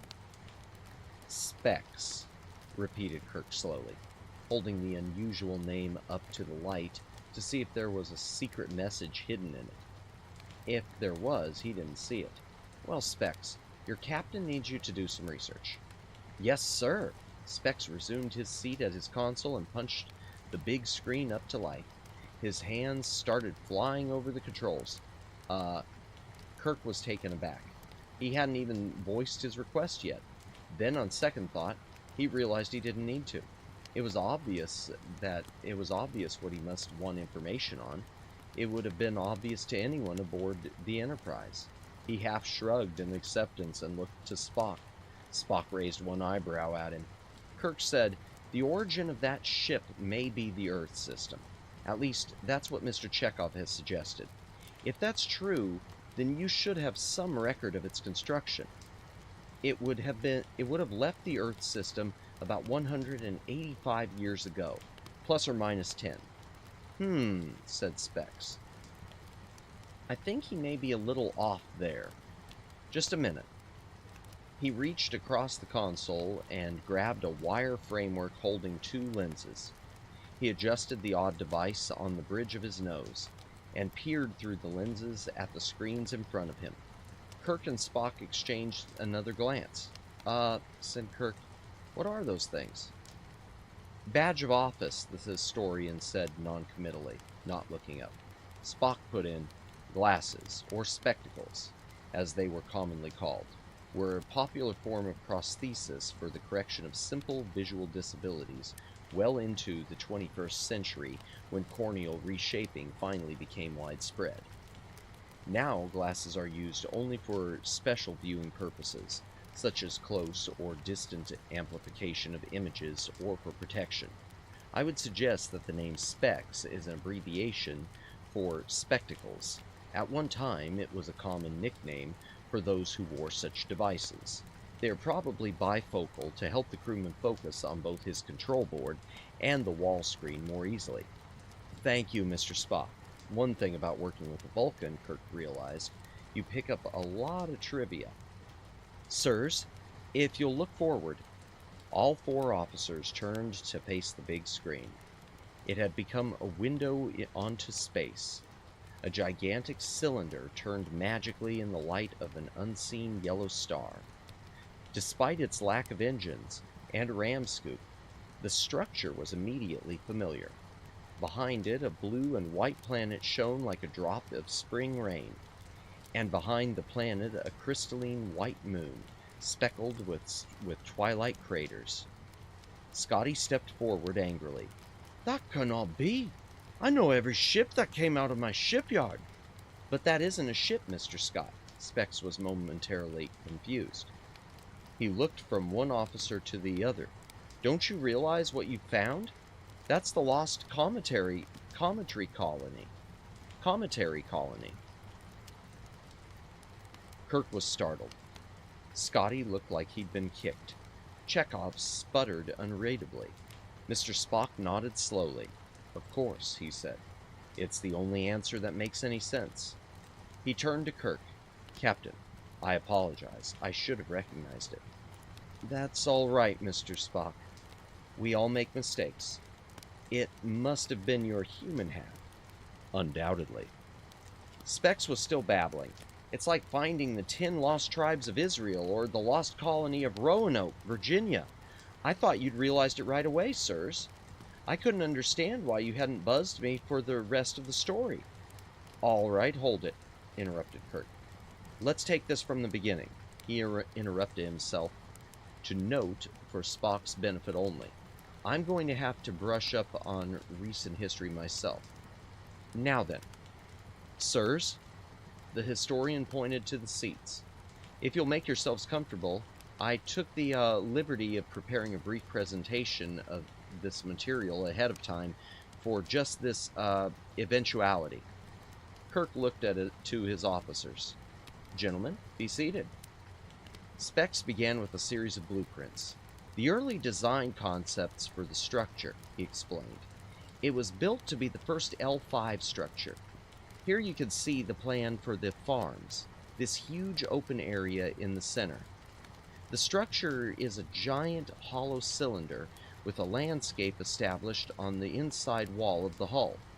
In addition, there are anywhere from 5 to 25 levels of offices, theaters, plumbing, air shafts, industrial plants, life support machinery, recycling stations, and the like, built in shells around the intersection. The number of levels is varied depending on the sculpting of the inner landscape. They wanted mountains, hills, lakes, and so on. A real wilderness. So they put their city and industry underground, sort of. With the appropriate construction, here specs switch to another series of photographs, these showing the framework of an unfinished mountain range within the inner shell. They could simulate a wide range of gravities, pressures, and temperature conditions across that wilderness, just by controlling air circulation, lighting, moisture patterns, isolation by natural features, rivers, mountains. They could put a rainforest, a desert, a mountain meadow, and a temperate zone all within a few kilometers of each other. Pocket environments. Very clever. They could also control the seasons for their farms, having as many as 3 summers a year to increase crop production. They pioneered low-gravity farming, giant vegetables. Now specs punched up images of the colony vessel as it neared the completion of its primary construction phase. It looked strangely naked without its huge fusion engines at each end and the giant hoop around its waist. Nor were there many of the additional devices studding the hull that would be added later. Instead, there were 2 huge solar panels extending from the ends of the cylinder. As it rotated, they maintained a constant orientation to the sun. You really have to admire the ingenuity of those people, Specs said. Here it is, near completion. Look at the size of those solar collectors. So primitive, and yet they still accomplish so much. Kirk whispered to Spock, I wonder if that's what some future historian is going to say about us in 200 years. Spock said dryly, more than likely. If Specs heard, he gave no sign. He continued his lecture happily.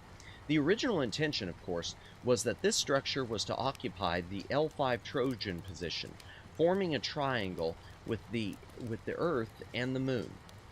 It was to be the first large-scale industrial base in space, or would be catapulted from the Moon because there's less of an energy penalty to pay for climbing out of the lunar gravity well, to the L5 position, where it would be used as the raw material for the construction of the station, solar power satellites, and associated technology. You see, to put this in the proper context, this project was viewed as the last best hope to break the energy deadlock of the 21st century. Energy resources were particularly scarce at the time, and the construction of orbiting solar power stations was recognized as the best way to meet humanity's growing appetite for electricity on a permanent basis. Is all this background necessary, lad? Interrupted Scotty. Well, it's a pretty interesting story, Mr. Scott, sir, and it does have some bearing on why that ship is way out here on the edge of nowhere. And Scotty, Kirk put a hand on the chief engineer's arm. Let him tell his story, he whispered. It's his one chance to be a part of this operation. A little louder, he said. Go ahead, Specs. Yes, sir. Well, what happened... Wait a minute. Let me call up the appropriate... there. You can see in this picture that there's another structure, a larger one, under construction here. I'm jumping ahead just a bit to show you this. I know this is going to get confusing, but let me try to explain something of what happened here. You see here, there were these 3 nations, the United States, Japan, and the Soviet Union. They built the L5 as a joint effort, with some help from their allies. At one point, they had been political opponents, but their mutual energy needs led them into this cooperative venture. It was either that or continue to let their respective economies be held hostage by the energy exporting nations. At that time, they used mostly fossil fuels. It was fairly primitive and dirty stuff: oil, coal, some natural gas. It played hell with the atmosphere and the water. Anyway, even before the L5 station was fully operational as a self-contained environment, the industrial sections were operating. They built and installed 4 solar energy satellites in the first 18 months. Total energy imports to the member nations of this alliance were reduced more than 3%. The governments involved were so pleased with this early success that they increased their satellite construction appropriations, hoping to speed the progress of the project. Specs switched to a series of world maps now. Of course, all this had quite an effect on the energy exporting nations, who now saw their own economies threatened by the loss of revenues. Solar energy is clean and cheap. The sunlight is free. And in space, it's a constant interrupted source. All you have to do is collect it. On the other hand, fossil fuels are expensive, inefficient, and dirty. The pollution problem alone is reason enough to avoid them. Every solar-powered satellite increased the energy independence of the member nations and decreased the total amount of fossil fuel pollution. 3% this year, 5% next year, 8% the year after. It's the closest thing to a free lunch in this universe. Specs cleared the screen again. Now, he said, here is where a very bad decision was made. I think that it is this decision that made subsequent events almost inevitable. The developing nations of the Earth tried to contract with the new solar powers for satellites of their own, but the solar powers, after considerable political debate, refused to sell satellites, only electricity. They would beam it to any spot on the Earth, the purchaser wanted. All he had to do was build a receiving station, and the power would be cheap and plentiful. But the collecting satellite itself would belong to the solar powers. To the developing nations, this looked like they were trading one bad deal for another. They were still buying their electricity from someone else. Either way, their economies would be at the mercy of whoever sold them their power. And after as many decades of international blackmail as they had already experienced at the hands of the various world powers, the third world nations had become fairly suspicious of everyone's motive. The third world nations had no alternative but to form an industrial cartel of their own to build their own industrial station in space to build their own solar power satellites. Otherwise, the growing space industry would forever be controlled by the solar powers. Of course, the solar powers said they welcomed the efforts, but they really didn't. There were those on both sides who saw space as just one more political weapon by which to gain power over others, and many of those individuals had quite a bit of influence at that time, so the Third World Project was offered everything but help. It was a very short-sighted decision on the part of some politicians, and I suspect that this is where the colloquialism earthbound mentality comes from. Anyway, despite their own lack of resources, the Third World nations persevered. They formed an alliance with the oil-rich nations, who then joined the venture as financial partners. It was a mutually beneficial arrangement, and the fact that it was also a way whereby they could pay back their respective grudges was just icing on the cake. There was quite a bit of resentment there. Specs switched back to photos of the L5 station. Now, in a more advanced stage of development, Specs switched back to the photos of the L5 station, now in a more advanced stage of development. Ships could be seen docking with it, but there were still no fusion engines or ram scoop column. Now, it's important to realize that all this took place over a period of 2 decades. By the end of that time, the L5 station had established itself as a city in space, almost a nation unto itself. It had its own government, courts, taxes, customs, and a large and very intelligent voting population. If nothing else, you had to be either very smart or very rich to get aboard the L5. If you were smart, you could work. If you were rich, you could be a tourist. Despite the station's legal status as a cooperative protectorate, it functioned much more like a pocket democracy, and the solar powers really had very little control over the L5 station.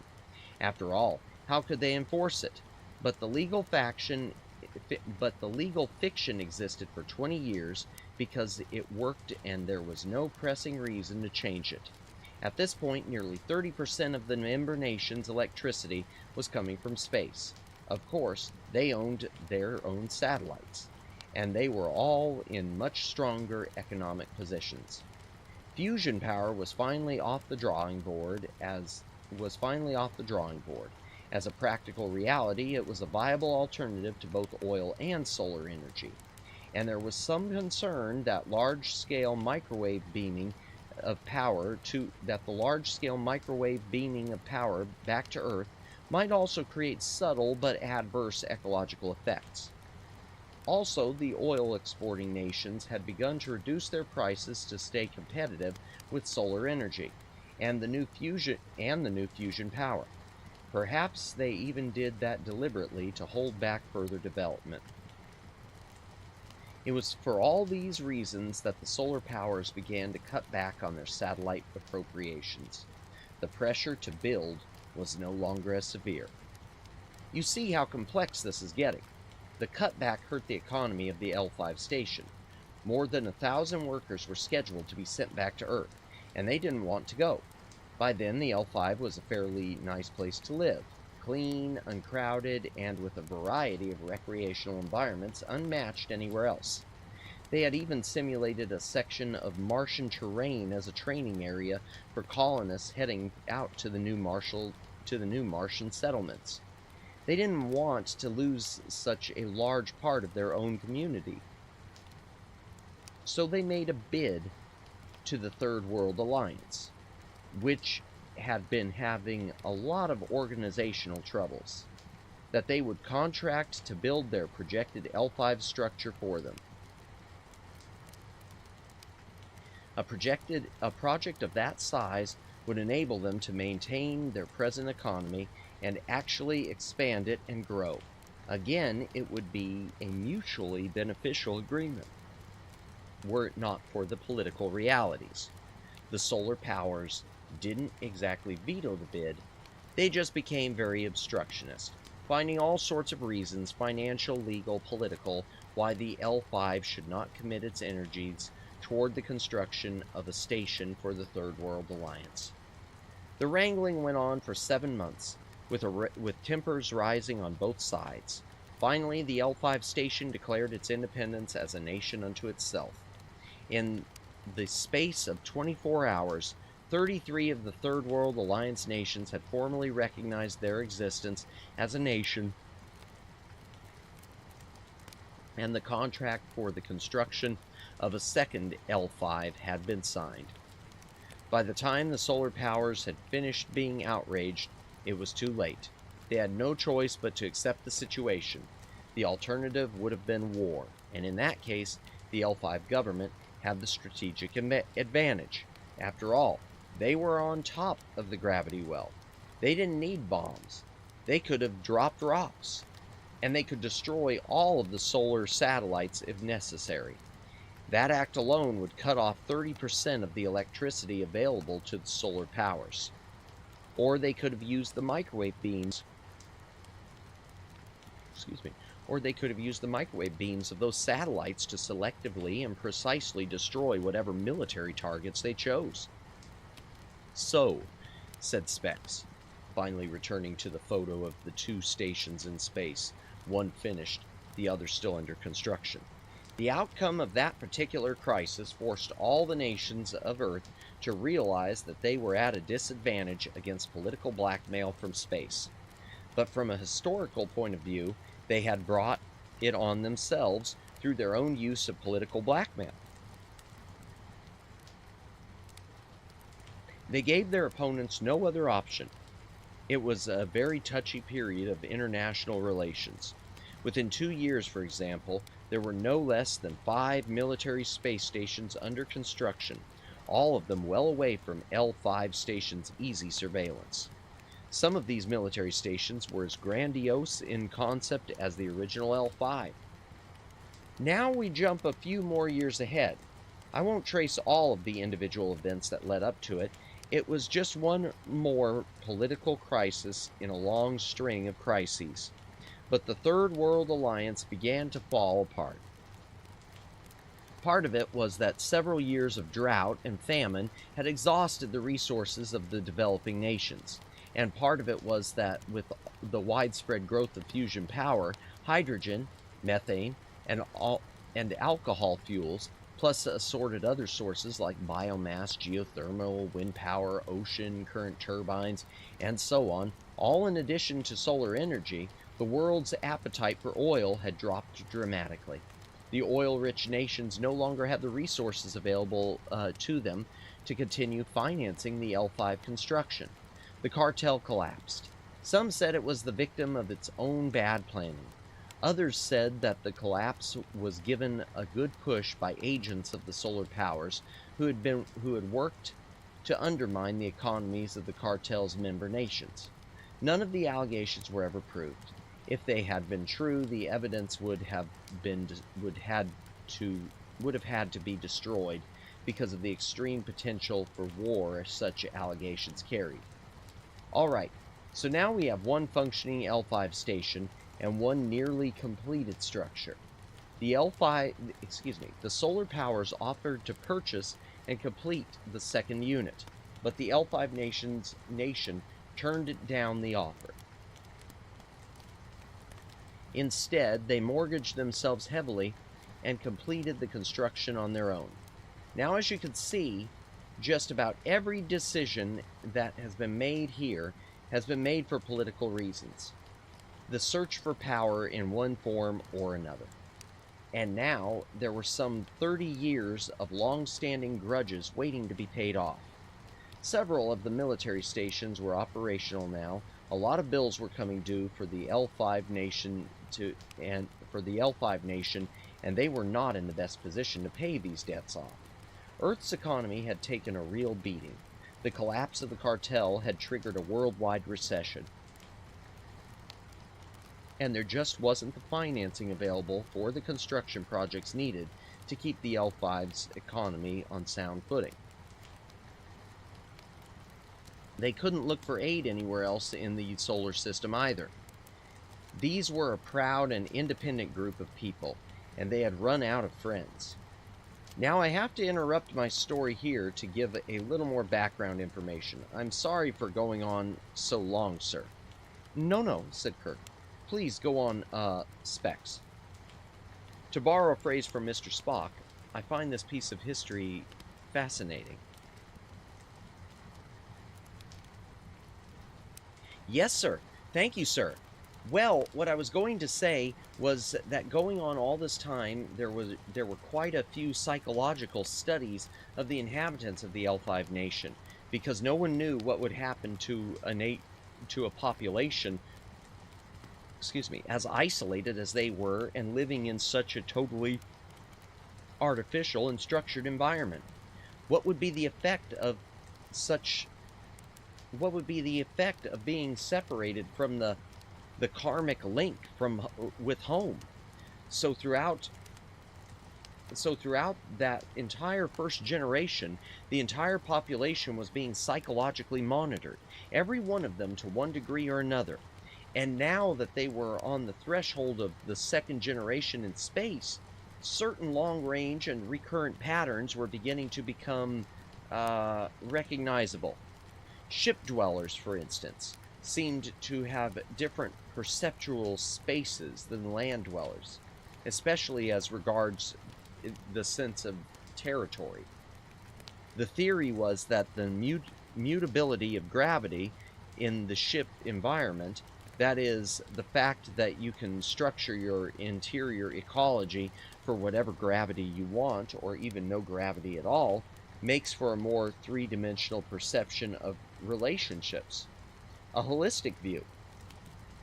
It's almost impossible to defend a personal territory in a volume as opposed to being on a plane. That's why three-dimensional chess never caught on as big as everyone thought it would. Anyway, the lack of territoriality in a ship dweller tends to produce the starside syndrome, which is sometimes called the million light year stare. Starsiders seemed to be able to see forever, and somehow they always seemed at peace with themselves, their bodies, and the spaces they move in. Today, this is normal for most of the human race. We take it for granted that we have been expanded by our exposure to the wonders of the universe. In fact, we call it the sense of wonder. But at that time, you must remember, it was something new to most of humanity. The land dwellers, the dirt-siders. Kirk studiously ignored the colloquialism. Starfleet discouraged the suffix siders, because used in the wrong context, it might seem elitist or derogatory. We're beginning to become aware of this difference between themselves and the space dwellers. It wasn't even a conscious realization, just a vague resentment. I like to imagine it as something like the situation between the last Neanderthals and the first Cro-Magnons. Specs? Kirk interrupted. You can get on with your story. We pretty much know about the Starside Syndrome. Yes, sir. The point I wanted to make was that there was a very real fear on the Earth that the Starsiders might begin to feel so detached from the rest of humanity somehow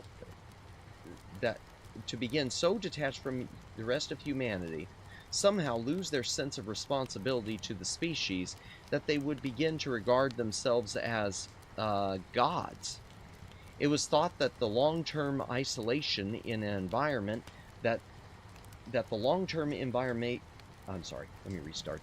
My apologies, chat. It was thought that the long-term isolation in an environment that they could totally control might produce that kind of perceptual difference. The question was never fully answered, as I will get to in a moment. This, combined with various jealousies, grudges, and resentments, particularly the awareness of the favored status of just living in the sky, worked against the L5 dwellers. A lot of people felt that they had been somehow subsidizing the L5 nation for a good many years, or at least subsidizing their economy. And they felt that perhaps it was about time that the L5 nation began repaying some of its debts to the Earth, and so on and so on. It was a bad time for those first colonists. It was the biggest crisis they had ever faced, and they were no longer in the same position of strength they had been in 10 years earlier when they had declared their independence. What they did was unorthodox, but it was their only out. They colonized the second L5 unit. Then they granted the colony independence, allowing them to become their own nation, just as the first L5 unit had done a decade earlier. So now there were two nations in the sky, one debt-ridden, one free and clear. Most of the Earth nations were reluctant, but they went along with it and recognized the new nation because they didn't realize that what the L5 colonists were planning to do. What they did caught everybody on Earth by surprise. First, they closed down their port facilities and redirected all traffic to the second structure. Shortly thereafter, they summarily evicted all non-residents and non-resident businesses to the second facility. They were selectively removing everyone from their world who did not have the million-year vision. Some very strange stories of the last days there began to come out with the refugees, and there was a great deal of mystery about what was going on. For one thing, there was quite a bit of importing going on. All kinds of strange things: seeds, libraries, blueprints, rare metals, industrial supplies, various animals, agricultural mostly, but enough for a small zoo. Enough supplies, equipment, and information as if they were hoarding up for a very long siege. Nobody quite knew what the L5 nation was preparing to do. Intelligence agents on the second facility were able to see quite a bit of industrial activity on the hull of the ship, but no clear hypothesis had suggested itself. Most of the industrial activity was centered around 6 fusion units they had contracted to build for the Third World Alliance. The units were originally planned for a fleet of long-range spacecraft which would travel to the outer planets, and if possible establish bases on suitable moons. That deal, of course, had collapsed with the Alliance, and the units had been waiting unfinished ever since.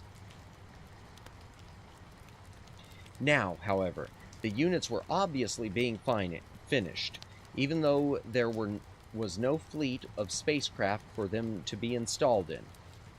There was a legal problem here. The ownership of those 6 units was tied up in litigation with a number of parties bidding for the right to foreclose. So when the word got out that the L5 station was finishing the drive units, all sorts of howls of outrage were raised by all sorts of corporations, alliances, governments, lawyers, and politicians. The L5 station refused to respond for 5 days, then issued a terse statement that they would have a statement to make in 5 more days, and then 5 days later announced that they had nationalized the drive units and would be testing the first 2 in 3 days. Of course, this created a whole new uproar, and 3 warships of the Solar Alliance even broke out of their lunar orbits to rendezvous with the station, but they were too late. Instead of testing the engines, the colony fired them up at full power and began to accelerate out of the L5 position. Within a few days, it began to be obvious what their intention was. They were injecting themselves into a long cometary orbit. The 3 warships chasing them couldn't follow. They had neither the fuel nor the supplies, although they did make a valiant try. One of the warships took all the extra fuel and supplies of the other 2 ships, but even so, it could not catch up. The L5 station had, in effect, an unlimited range because it was completely self-contained and self-supporting. Well, if there had been an uproar before, what followed now was a political riot. Outrage from those who had felt wronged, and applause from those who liked to see someone get away with something against the major powers. But all the words tossed around were just words. The L5 nation was effectively beyond the reach of every known human agency. Their cometary orbit would take them out almost as far as the orbit of Uranus, then eventually bring them back as near to the sun as the orbit of Venus. It was quite a loop. And they wouldn't be back in the neighborhood for slightly more than 10 years. More than enough time for the rest of humanity to cool down in their feelings, and humanity needed a lot of cooling down.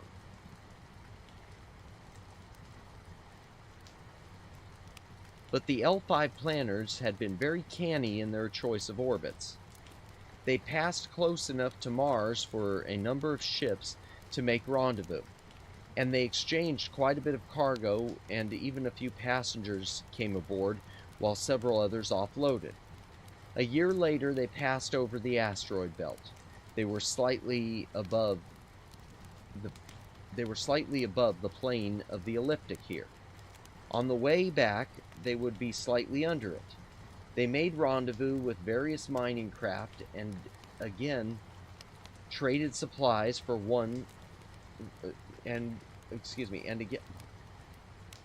traded supplies for ore, industrial goods especially. One ore, close enough. A year after that, they were nearly close enough to Jupiter for the Jovian colonies to attempt a rendezvous. This was a particularly crucial operation for them too. The collapse of the Third World Alliance had interrupted the supply pipeline to several of the colonies on the Jovian moons. So you see, the colony had created a new situation for itself. They were a traveling world, and the interplanetary equivalent of a nomad caravan, bringing rare goods from faraway places. They were able to take on passengers and provide gravitational and climatic conditions identical to those of each individual world they visited. And this was especially important because the passengers could now acclimatize themselves one step at a time to the higher or lower gravities which they were traveling. The medical facilities on the L5 were unmatched. A round trip on the cometary shuttle might take as long as 10 years, but for some kinds of travelers, especially colonists, the slow trip was preferable.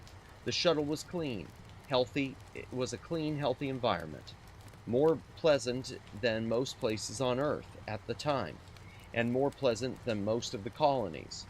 It was a world safely out of the reach of war, weather, and politicians. Consequently, many of those who traveled on the shuttle were hesitant to leave.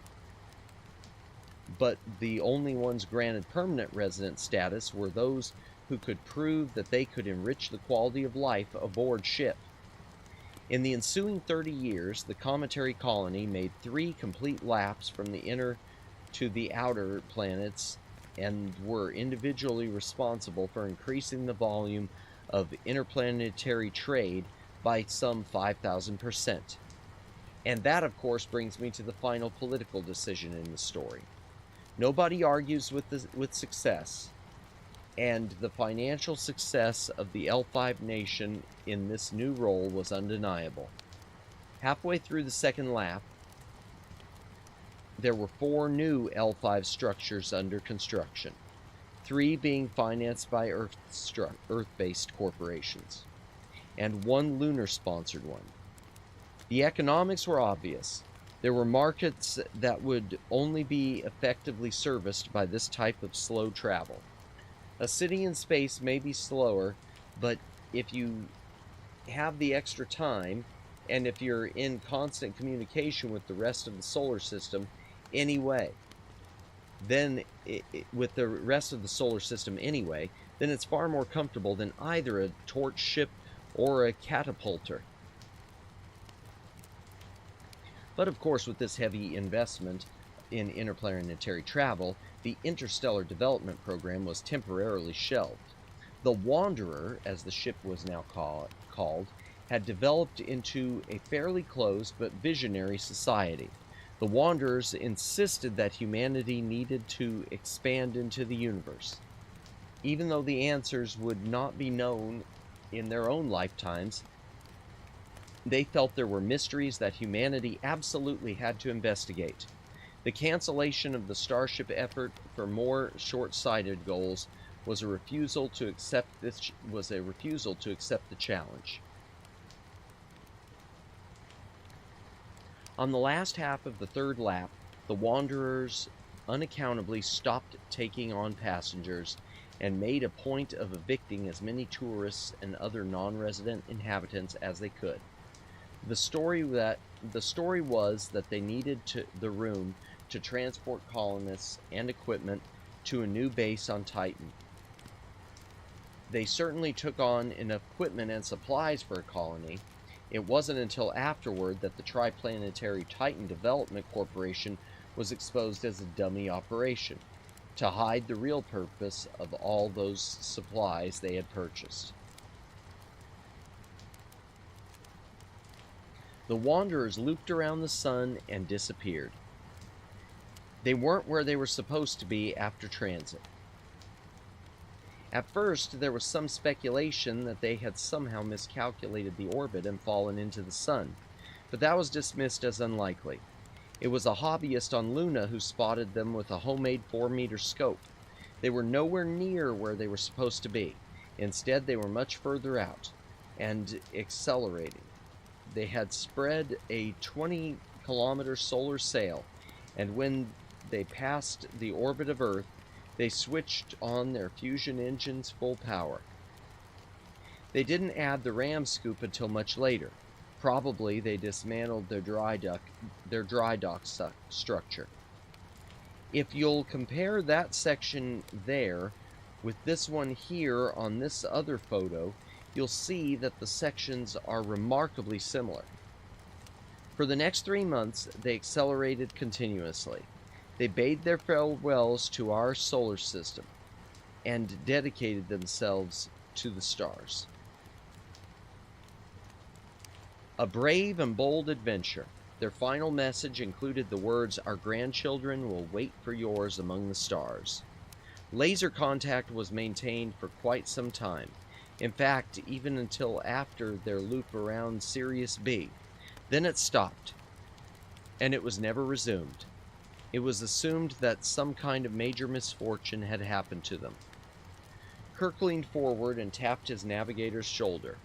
"Good job of tracking, Chekhov."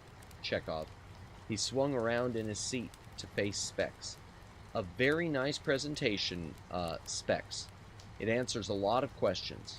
In fact, it tells me more about the Wanderer than I wanted to know. My compliments. If you would put that presentation on the library channel, I'm sure the rest of the crew would be interested as well." Sir? It's been on the library channel since yesterday." Specs looked embarrassed. "Mr. Spock, did you know about this?" Spock's gaze slid sideways. "Events have been moving rather quickly, Captain." Kirk nodded. "Right. Even Vulcans make mistakes." To Spock's insulted glare, he added, "But only very rarely, right?" And he grinned. Spock turned to Specs. "Is there more, Ensign?" "Not really, sir. There was never any attempt to search for the lost colony. It was always considered impractical. Either they were alive, but out of contact, or gone. Either way, there was nothing anyone could do for them. There was quite a bit of speculation, though. A few novels and films were even produced which purported to tell the story, but of course, that was impossible. No one knew for sure, aside from the political intrigues of its construction, and the fact that they pioneered slow ship travel. The colony's chief claim to fame has been I'm rereading that sentence. Sorry, chat. Aside from the political intrigues of its construction, and the fact that they pioneered slow ship travel, the colony's chief claim to fame has been its mystery. I could tell you quite a bit about that if you wish." Standing, stretching a bit after the prolonged briefing, Kirk shook his head. "I think we've pretty well reached our saturation point for today, Specs. You did a good job. I think we have quite a bit to consider now." To his officers, he said, "Gentlemen, shall we adjourn?" And that is the end of chapter 16. That was a really long chapter. And I started to stumble a bit. My apologies there.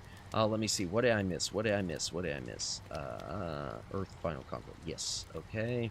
This sounds similar to the Gears of War Pendulum Wars. I'm not super familiar with Gears of War. Okay, but I'm glad it reminds you of that. Gundam new type analogy.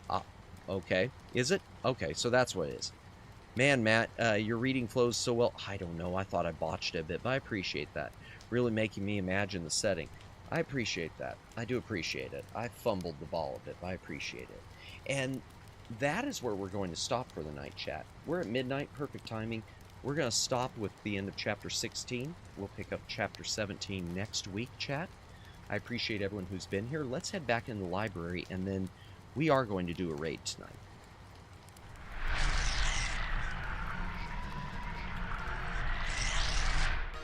Okay. Thank you, everyone who stuck with me tonight. Really appreciate it. In fact, let me see how many of you stuck with me. Just out of curiosity. I don't usually check the number. 8. 8's bad. 8's good. We can live with 8. All right. Thank you, everyone who watched tonight. I really do appreciate it. I hope you enjoyed that. I hope you were able to relax. All the Shy Siren, bless you. Hope you've had a fantastic day. Thank you for stopping by. By the way, chat, if you haven't checked out Shy Siren, there is her link after the other thing. There it is. I was trying to see where it was. Be sure to give her channel some love. She is an amazing talent, and she played a puppy game that made me want to cry. Let me read what you said, Flash.